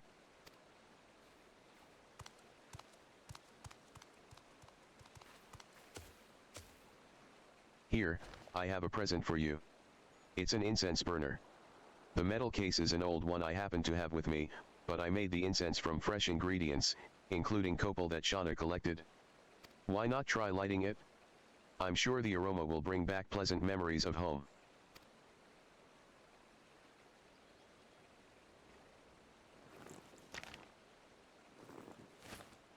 There's no need. I'd recognize that smell anywhere. But as much as I long to return home, I'd rather not be reminded of what I left behind. What I might never see again. Is that perhaps his daughter?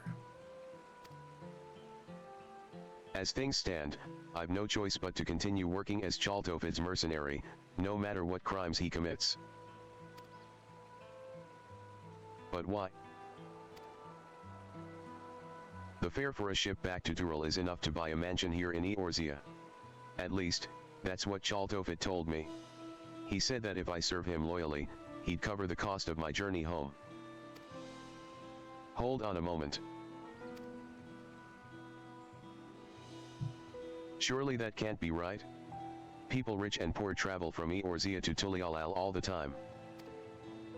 Well, since I'm unfamiliar with the local customs for negotiations and such, Chaltofid offered to speak with the ship's owner in my stead. Compared to the journey from Tural to Eorzea, traveling in the opposite direction is far more perilous, due to the, weather conditions and so forth. Were it not for Chaltofid's skill at the bargaining table, the price would have been even higher, or so he said.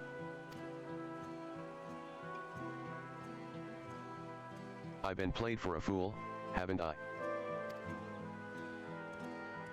That unscrupulous, thieving snake in the grass. He won't get away with this. I have an idea. You should come with me to Limsalam Sa, where I can introduce you to the captain of the merchant ship that brought me here. He's sure to give you passage home for a fair price. To tell the truth, I was rather hoping you'd join us in our cause, but you've already been through enough. Getting you home safe and sound comes first. I don't know what to say. Thank you for your kind offer, but I have unfinished business here. Though I may have been deceived, that is no excuse for the harm and suffering I have caused. I alone must settle the score with Chaltofid, once and for all.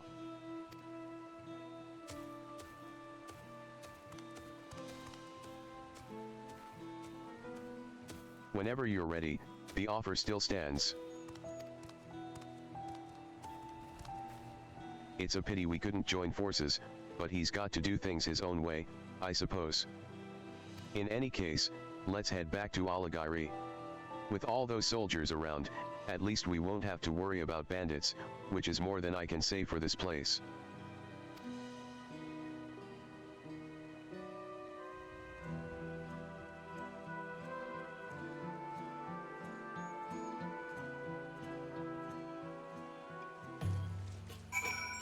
Okay.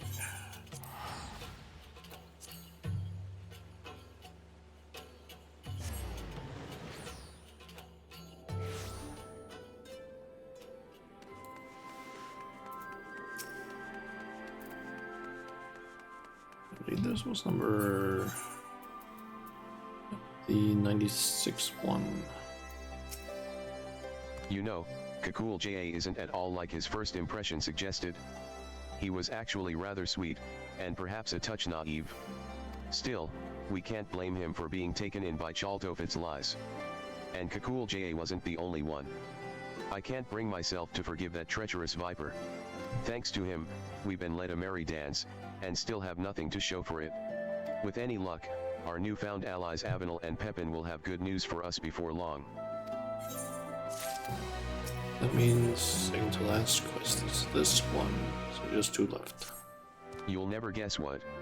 Someone I've never met before handed me a letter, who said they were asked to deliver it by an entirely different person. There's no way to tell who the message is originally from. As I'm unaccustomed to, well, everything around here, I can't tell if the letter should be taken at face value, or if there's some hidden meaning. Perhaps you could take a look.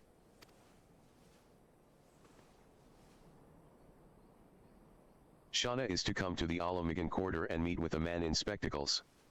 She must arrive incognito.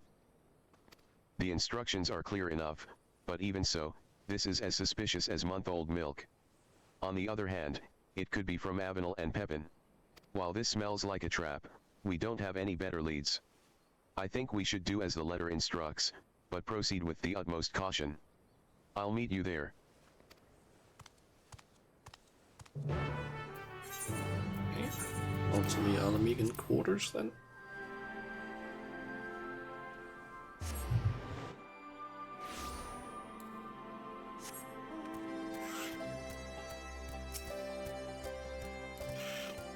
Now that you're here, it's time to get you into disguise. As for me, even the most elaborate costume in the world will do little to keep me hidden in a place like this. I'll stick to the shadows and watch from a safe distance. I took the liberty of picking your outfit for the occasion. Let's hope it fits, eh? The sash and straps are a bit tricky to get right, so if they come undone and your disguise falls apart, just come back to me and I'll help you get dressed again. You must continue wearing these. You will change back to your. Speak with. Okay.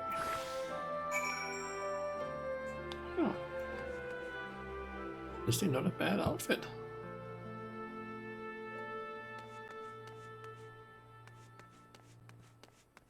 Disguise, speak with the bespectacled man.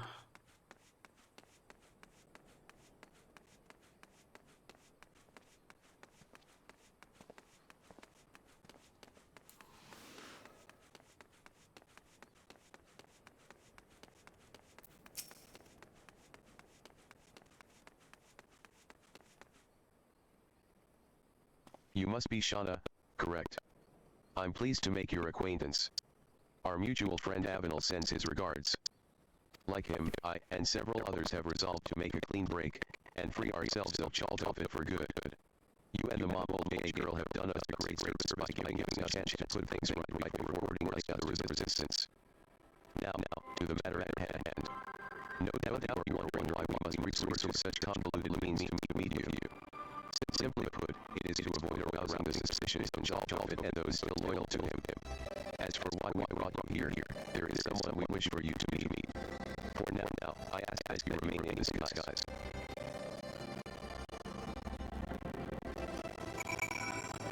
Okay. Might this person be?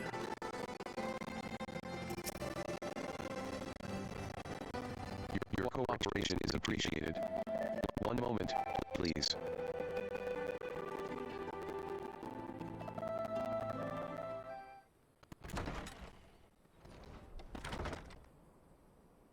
Oh. I'm glad we have this chance to meet. Would that it were under better circumstances. My attempt to put a stop to Chaltofit's wrongdoing ended in failure. I tried to seize the artifact, but he was ready for me. Even so, it wasn't all for nothing. Oh. Thank you all for joining me, in spite of the ever-watchful eye of the Resistance. Do they have Magitech vehicles? The time has come to initiate the next phase of my master plan. Until recently, we have concentrated our efforts on liberating wares from hapless merchants, but this was all in service to something far greater. Why are they all in GIMP outfits? Our disruption of the flow of goods into Alamigo has plunged the markets, and as a consequence, the city itself, into chaos, exactly as I had foreseen.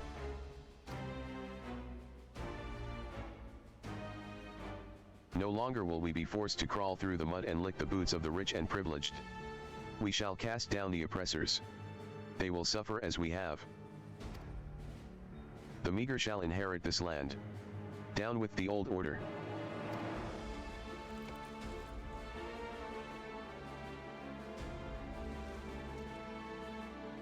I have invested our funds into restoring and enhancing discarded Magitech weaponry. Now, nothing can stop us from taking over Alamigo.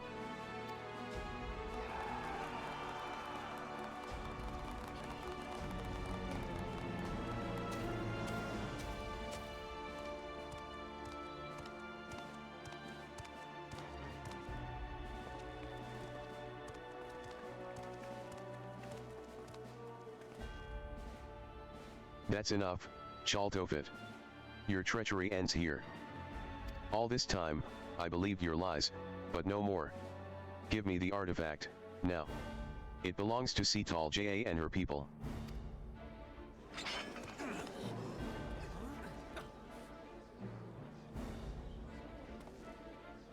What? But Kakul Ja is Chaltofit's right-hand man.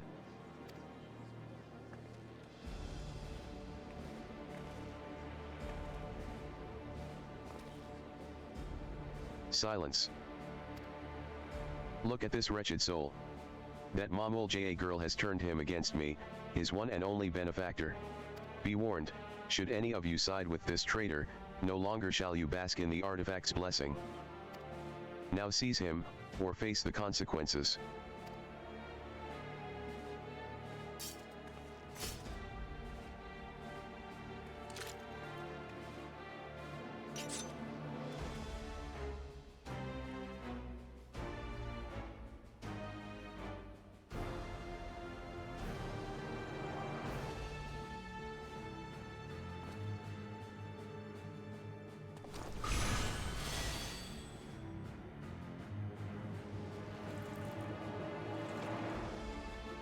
Yes, that's more like it.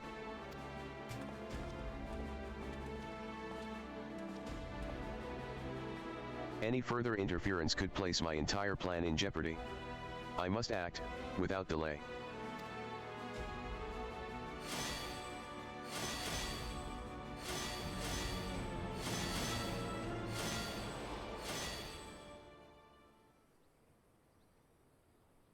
With the artifact's blessing and its shockwaves at their disposal, I was given a beating and thrown into the dirt.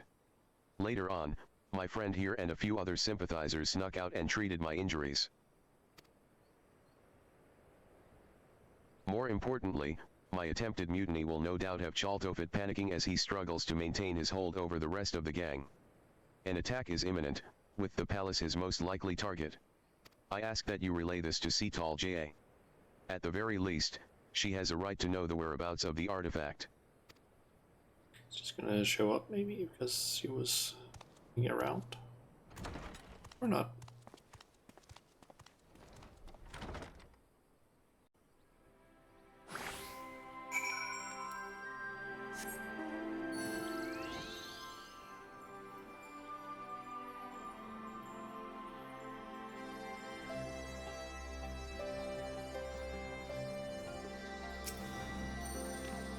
So, what happened? Then we were right to trust the sender of the letter after all. We knew Kakul Ja had a score to settle with Chaltofit, but I had no idea he'd try to take back the vessel as well. Though we may not be working side by side, I'm glad to count him amongst our allies. Speaking of which, we must inform the resistance about Chaltofit's plan right away. We stand a far better chance of stopping him with their support, but given the power at his disposal, even that may not be enough. I'll try to think of something. In the meantime, you should make whatever preparations you can, as even the smallest advantage may prove crucial. Oh, and I see you've changed back into your usual garments. Not that the outfit I chose didn't suit you, but I think this is more your style. Final quest, the mightiest shield. Avenel and Pepin are on their way here.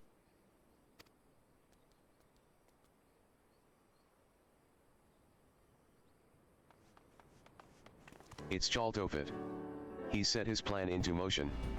We would have come sooner, but after Kakul Ja openly opposed him, he became even more secretive than before. He refused to share his schemes with even his most loyal. Now, he's used a caravan to smuggle a load of Magitech into the city. He's about to launch an assault on the royal palace. We managed to sneak away, but Chaltofit and the others will make their move any moment now. Understood. We'll head there straight away. We've no choice but to face them head on. While I wish there was more I could do to help, I'd best leave the fighting to you. No, what am I saying? There must be a way I can help. The treasure is from my village, I should be the one to solve this. Sure, you'll think of something on the way. You're in. There's no time to waver. Stand back and let me take care of this. I'm sure you'll think of something on the way. I thought I'd find you here.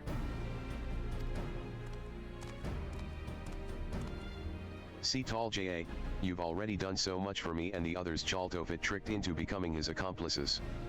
It would appear it's in your nature to help wherever you can. Nevertheless, your place is not on the battlefield. You must leave that to Shauna, and myself. But what about your injuries? They were not so severe to begin with, and those in the gang sympathetic to me provided various bombs to treat the worst of them. I'm glad to know there are a few good eggs among them. But now that we've decided who's going, we need a plan. From the way Chaltofit uses the vessel, it's clear there's one thing he hasn't realized yet. As we say in my village, cracks form in even the mightiest of shields. If there's a limit to the blessing's power, we'll find it.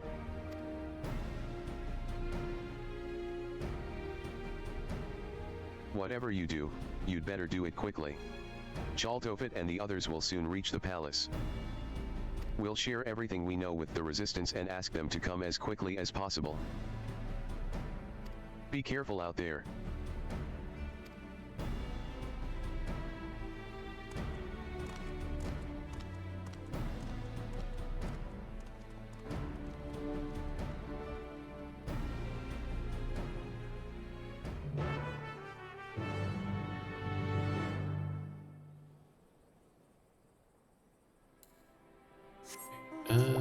This way.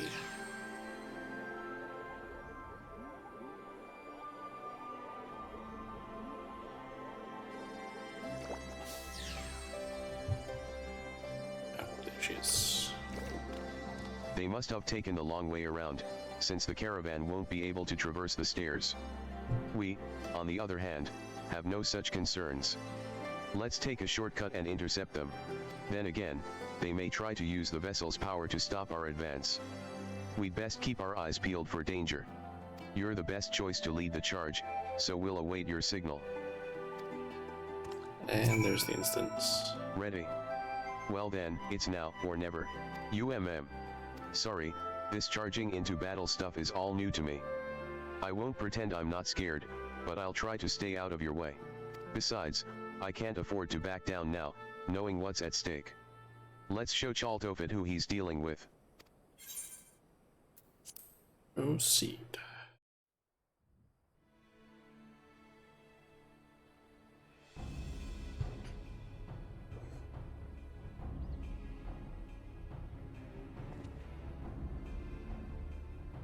Infiltrating the city was almost too easy. Now go, comrades. The smoldering ruins of the old order will be the foundation of our utopia.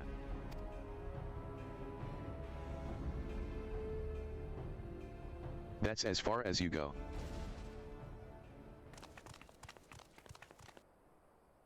I thought I'd seen the last of you.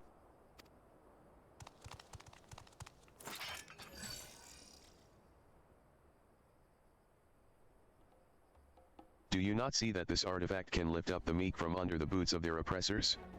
Not just one isolated tribe, but everyone who's ever known fear. You call me a villain, but it's you who would keep such a liberating power to yourself. You are no better than those we struggle against, and only when your ilk have been eradicated will the world know freedom. The hour has come for us to rise up and take what is rightly ours. My whole village might rely on the treasure's blessing, but we would never use it to steal from others. You lie, cheat, and sow nothing but misery. You don't want to cast down the oppressors, you want to be the oppressors. Silence. Enough of your sanctimonious prattle.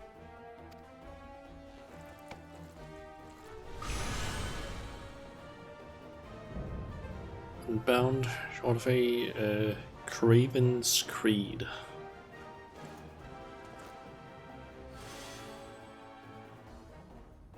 Perhaps I am every bit as wicked as you claim, but what of it?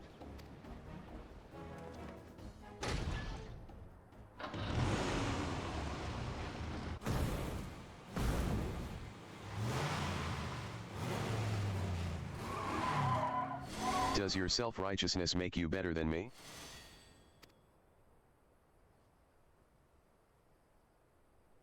For you, and all those who judge me unworthy, my hatred will never die. Wait, when does the music start?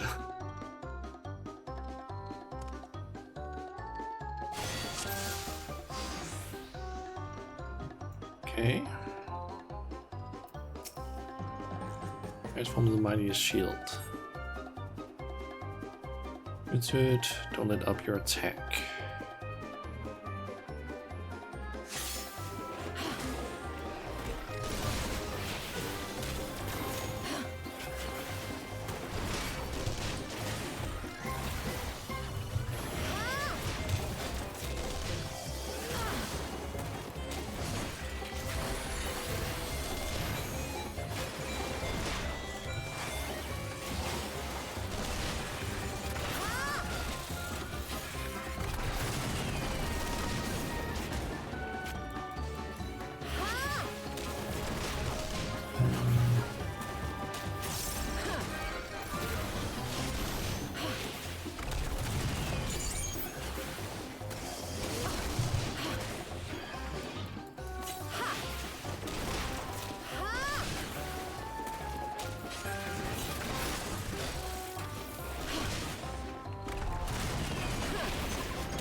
Oh, a crack.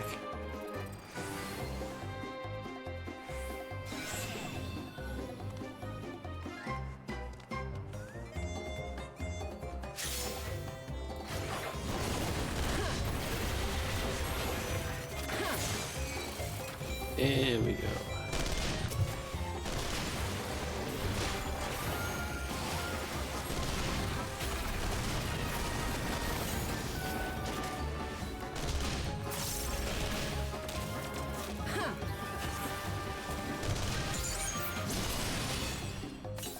All of them.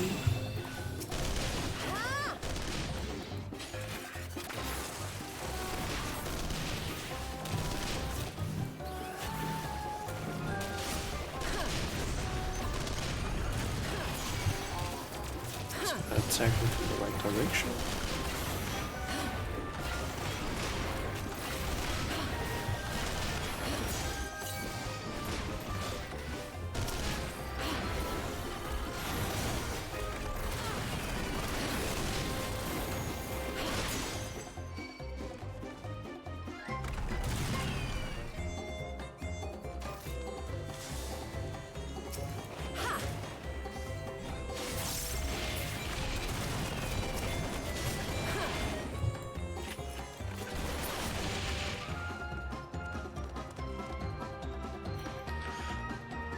Okay.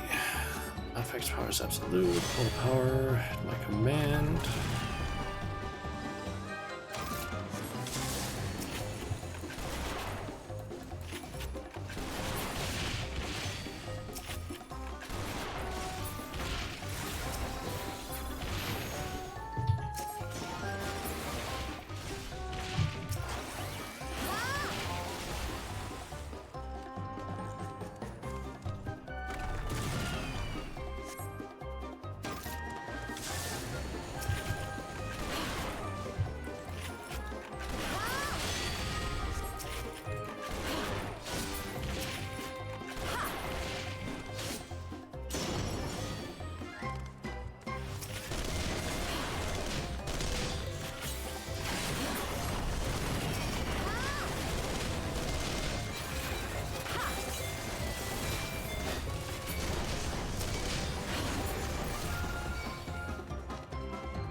Let's do this.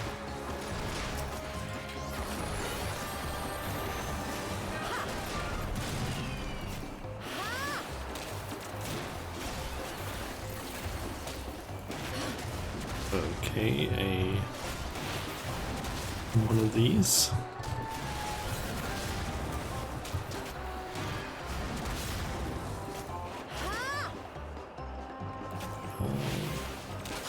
Open.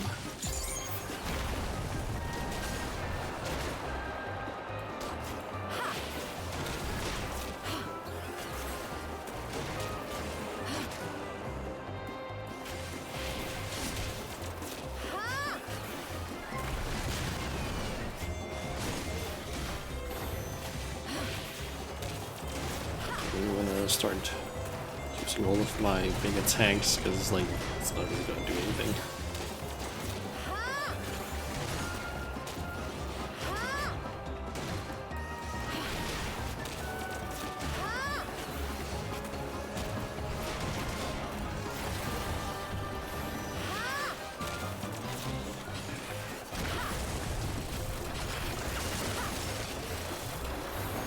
You just need to do a certain amount of damage. So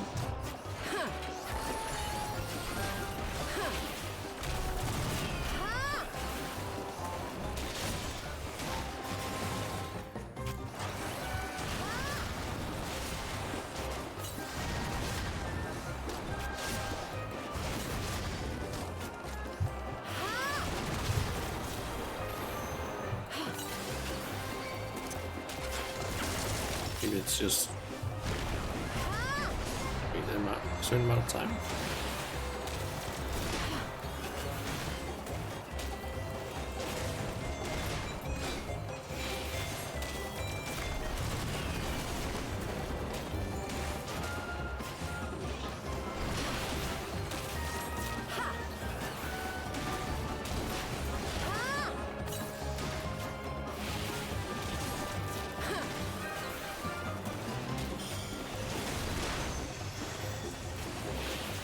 Encouragement.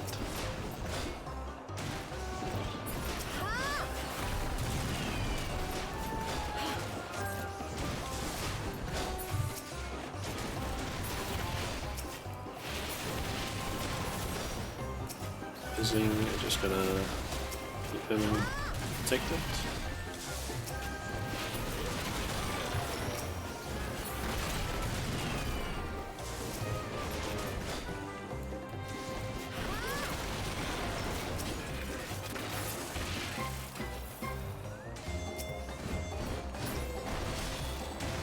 Kindling metal has been broken. Yep.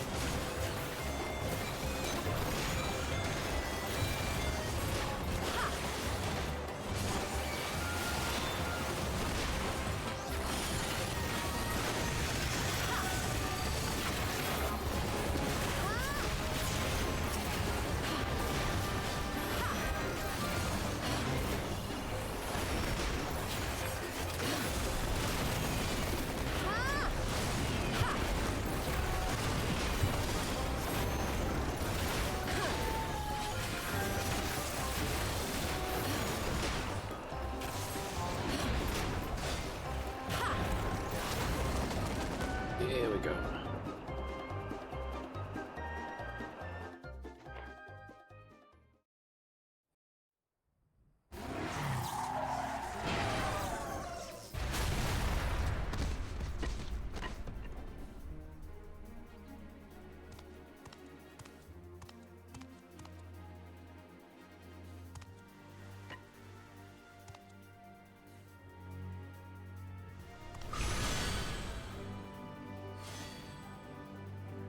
We got the vessel back.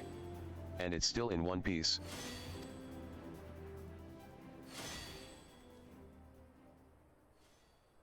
Please, I beg of you, give me the artifact.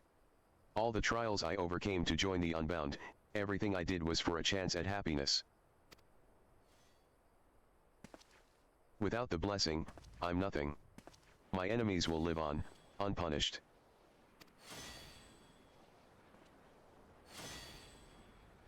Enough. I've tried reasoning with you, but it seems there's only one language you understand. AR.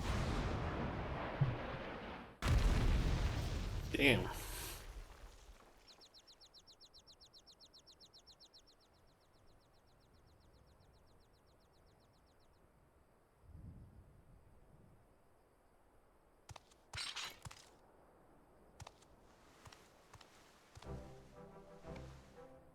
Are you all right? Never better.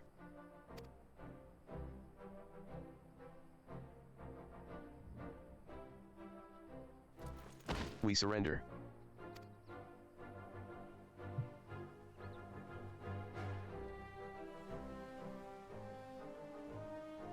I'd say that Chaltofit's plans for world domination are well and truly over. Not only that, but the Steelhawk vessel is back where it belongs. Or at least, it will be soon. Of course, I have you two to thank for everything. I quite literally couldn't have done it without you.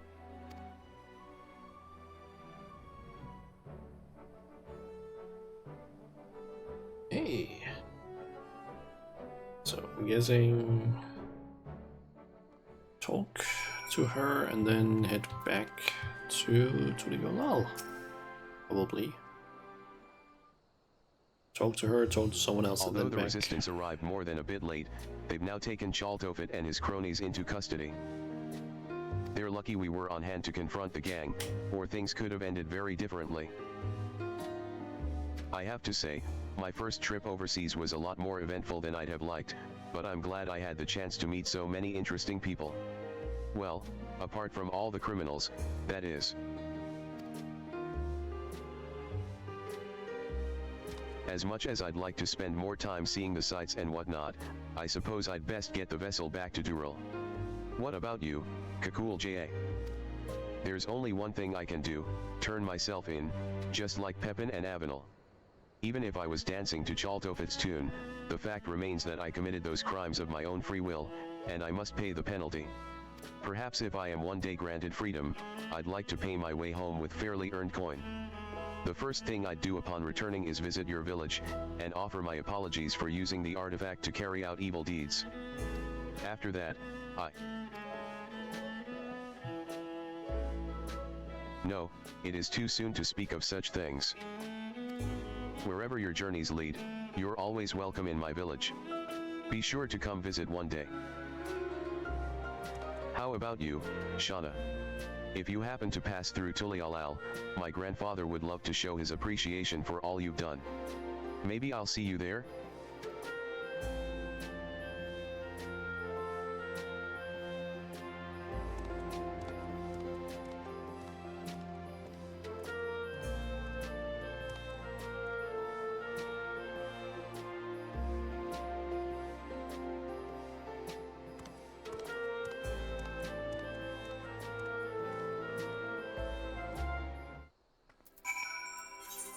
Okay, yep, back to Yolal.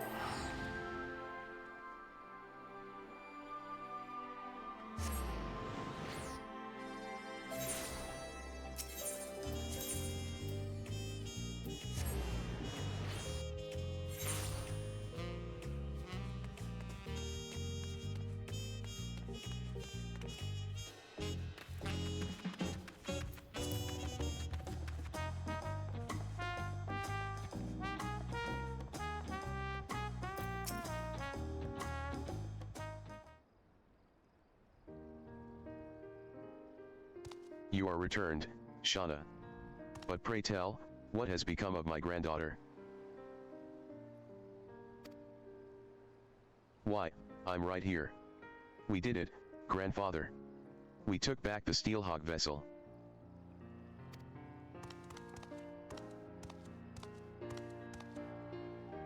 My dear. What a relief it is to see you safe and well. Of course, I am glad you were able to retrieve the treasure, but even that cannot compare to the joy of seeing your smile once more.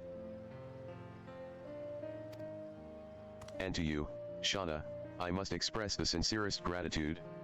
No doubt we have you to thank for Seatal Jaw's safe return, not to mention that of the vessel, as well.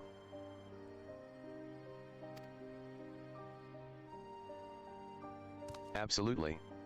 I would have been lost without your guidance and bravery in the face of danger. Thank you, truly. Anyway, we should be getting back to the village.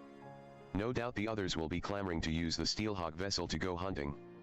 I'll be coming back to Tulialal at some point, so hopefully, we'll run into each other again soon. Until next time.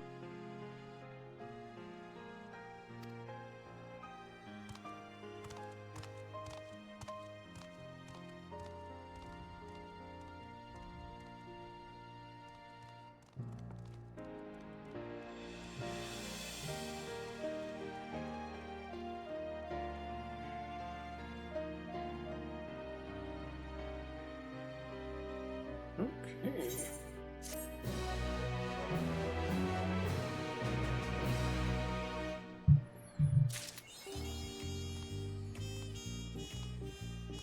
Well, that's that done.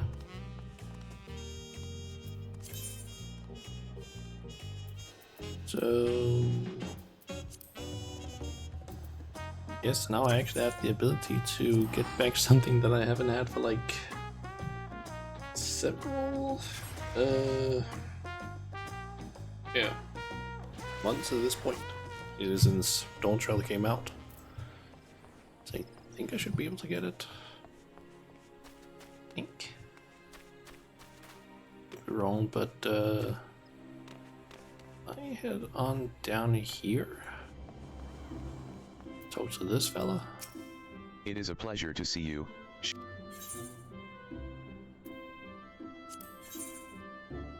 Let's see.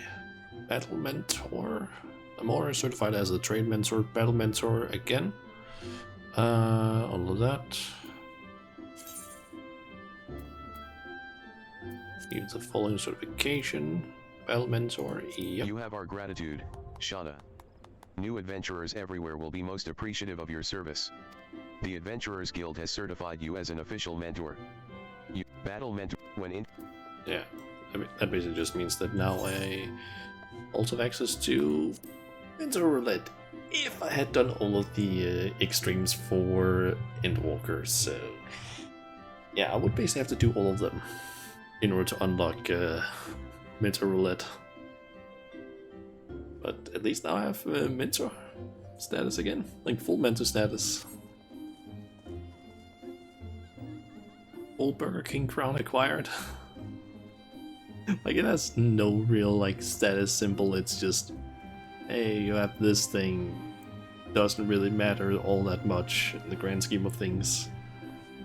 Doesn't prove that you're like better than anyone else. It literally just means that, like, It is a this is again, like, you completed 1,000 instances, which is not overly difficult. You get to do like a decent chunk throughout leveling and or throughout the entire like MSQ and like getting to max level, and then considering that you need to get 3 different roles to max level, it's not that difficult getting 1,500 play accommodations. If you just play tank or healer, you're gonna get a ton of them. And yeah, then doing like the role quests, as you can see here, they take like 20 minutes or 2 hours ish to complete.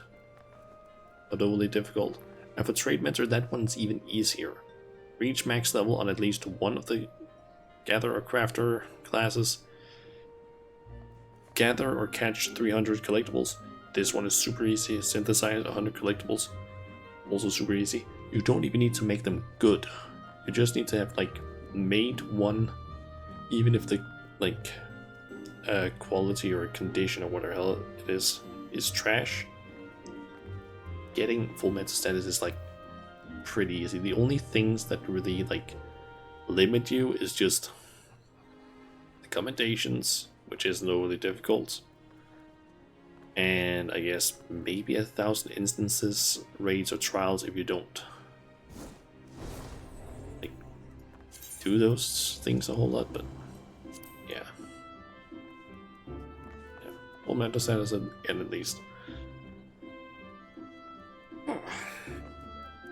And now we're only missing the melee and melee DPS and caster DPS role quests, which means that if I were to do another 4-hour stream someday, I think somewhat soon, I would actually be able to finish up all of them, in theory. And which is actually not that bad timing, because I believe it's on Tuesday. Patch 7.16 comes out, which is going to basically introduce the final sort of quest thingy for all of the role quests, basically the capstone quest. So could maybe do that whole thing like at some point next week. Like do one stream where I just do like the remaining ones and then maybe do the last one after. I don't know. Could maybe do that Friday, depending on how things go. How long I feel like streaming that day. Yeah.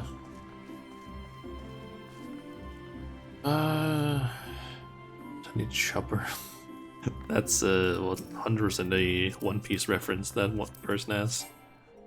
No adventure plate. Let's see. Yes, this is basically everything that I really wanted to do for this stream, because it's currently 4:30. Streamed like just over 4 hours. And yeah, I don't really feel like going for another 2 hours just to finish up another one, because I do have some things that I would kind of like to take care of today, or do, and also just relax a little bit. One thing I want to do is just relax and watch some of the YouTube videos I have, because holy shit, do I have a lot right now. But yeah, I guess I will just try and find someone that we can raid. Let's turn that down and swap over to this screen. So let's see if I can find someone who is currently live that we can raid.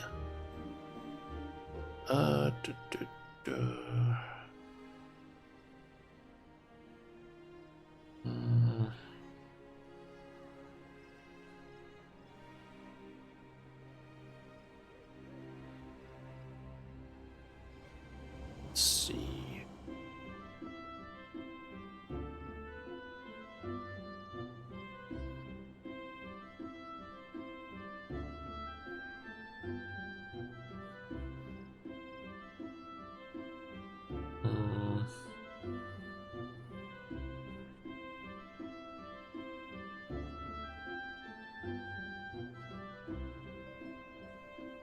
I'm going to check something in game, because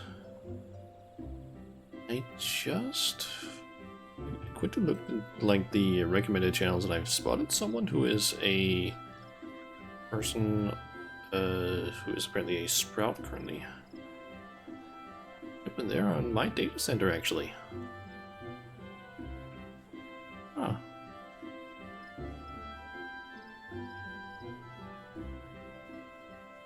What? Maybe let's maybe raid this person. Just for the hell of it.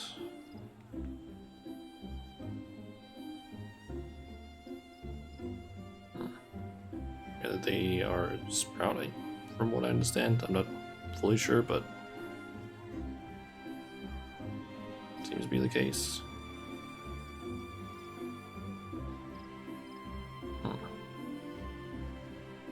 Yeah. Guess we can raid them just for the hell of it. It's a person called Cheeky Lemon, it seems. It's another VTuber. And apparently they play over on Odin. And apparently are currently in ARR. So, yeah. guess we can go ahead and rate them. Yeah, let's see. Next stream from me, I don't fully know. It might, maybe I can squeeze in a stream throughout the week. We'll have to see. But yeah, most likely Friday and Sunday next week, if that ends up being the case. But yeah, we'll have to see. But yeah, I guess we'll just go ahead and rate this cheeky lemon, and yeah, I guess till next time, everyone. I'll see ya.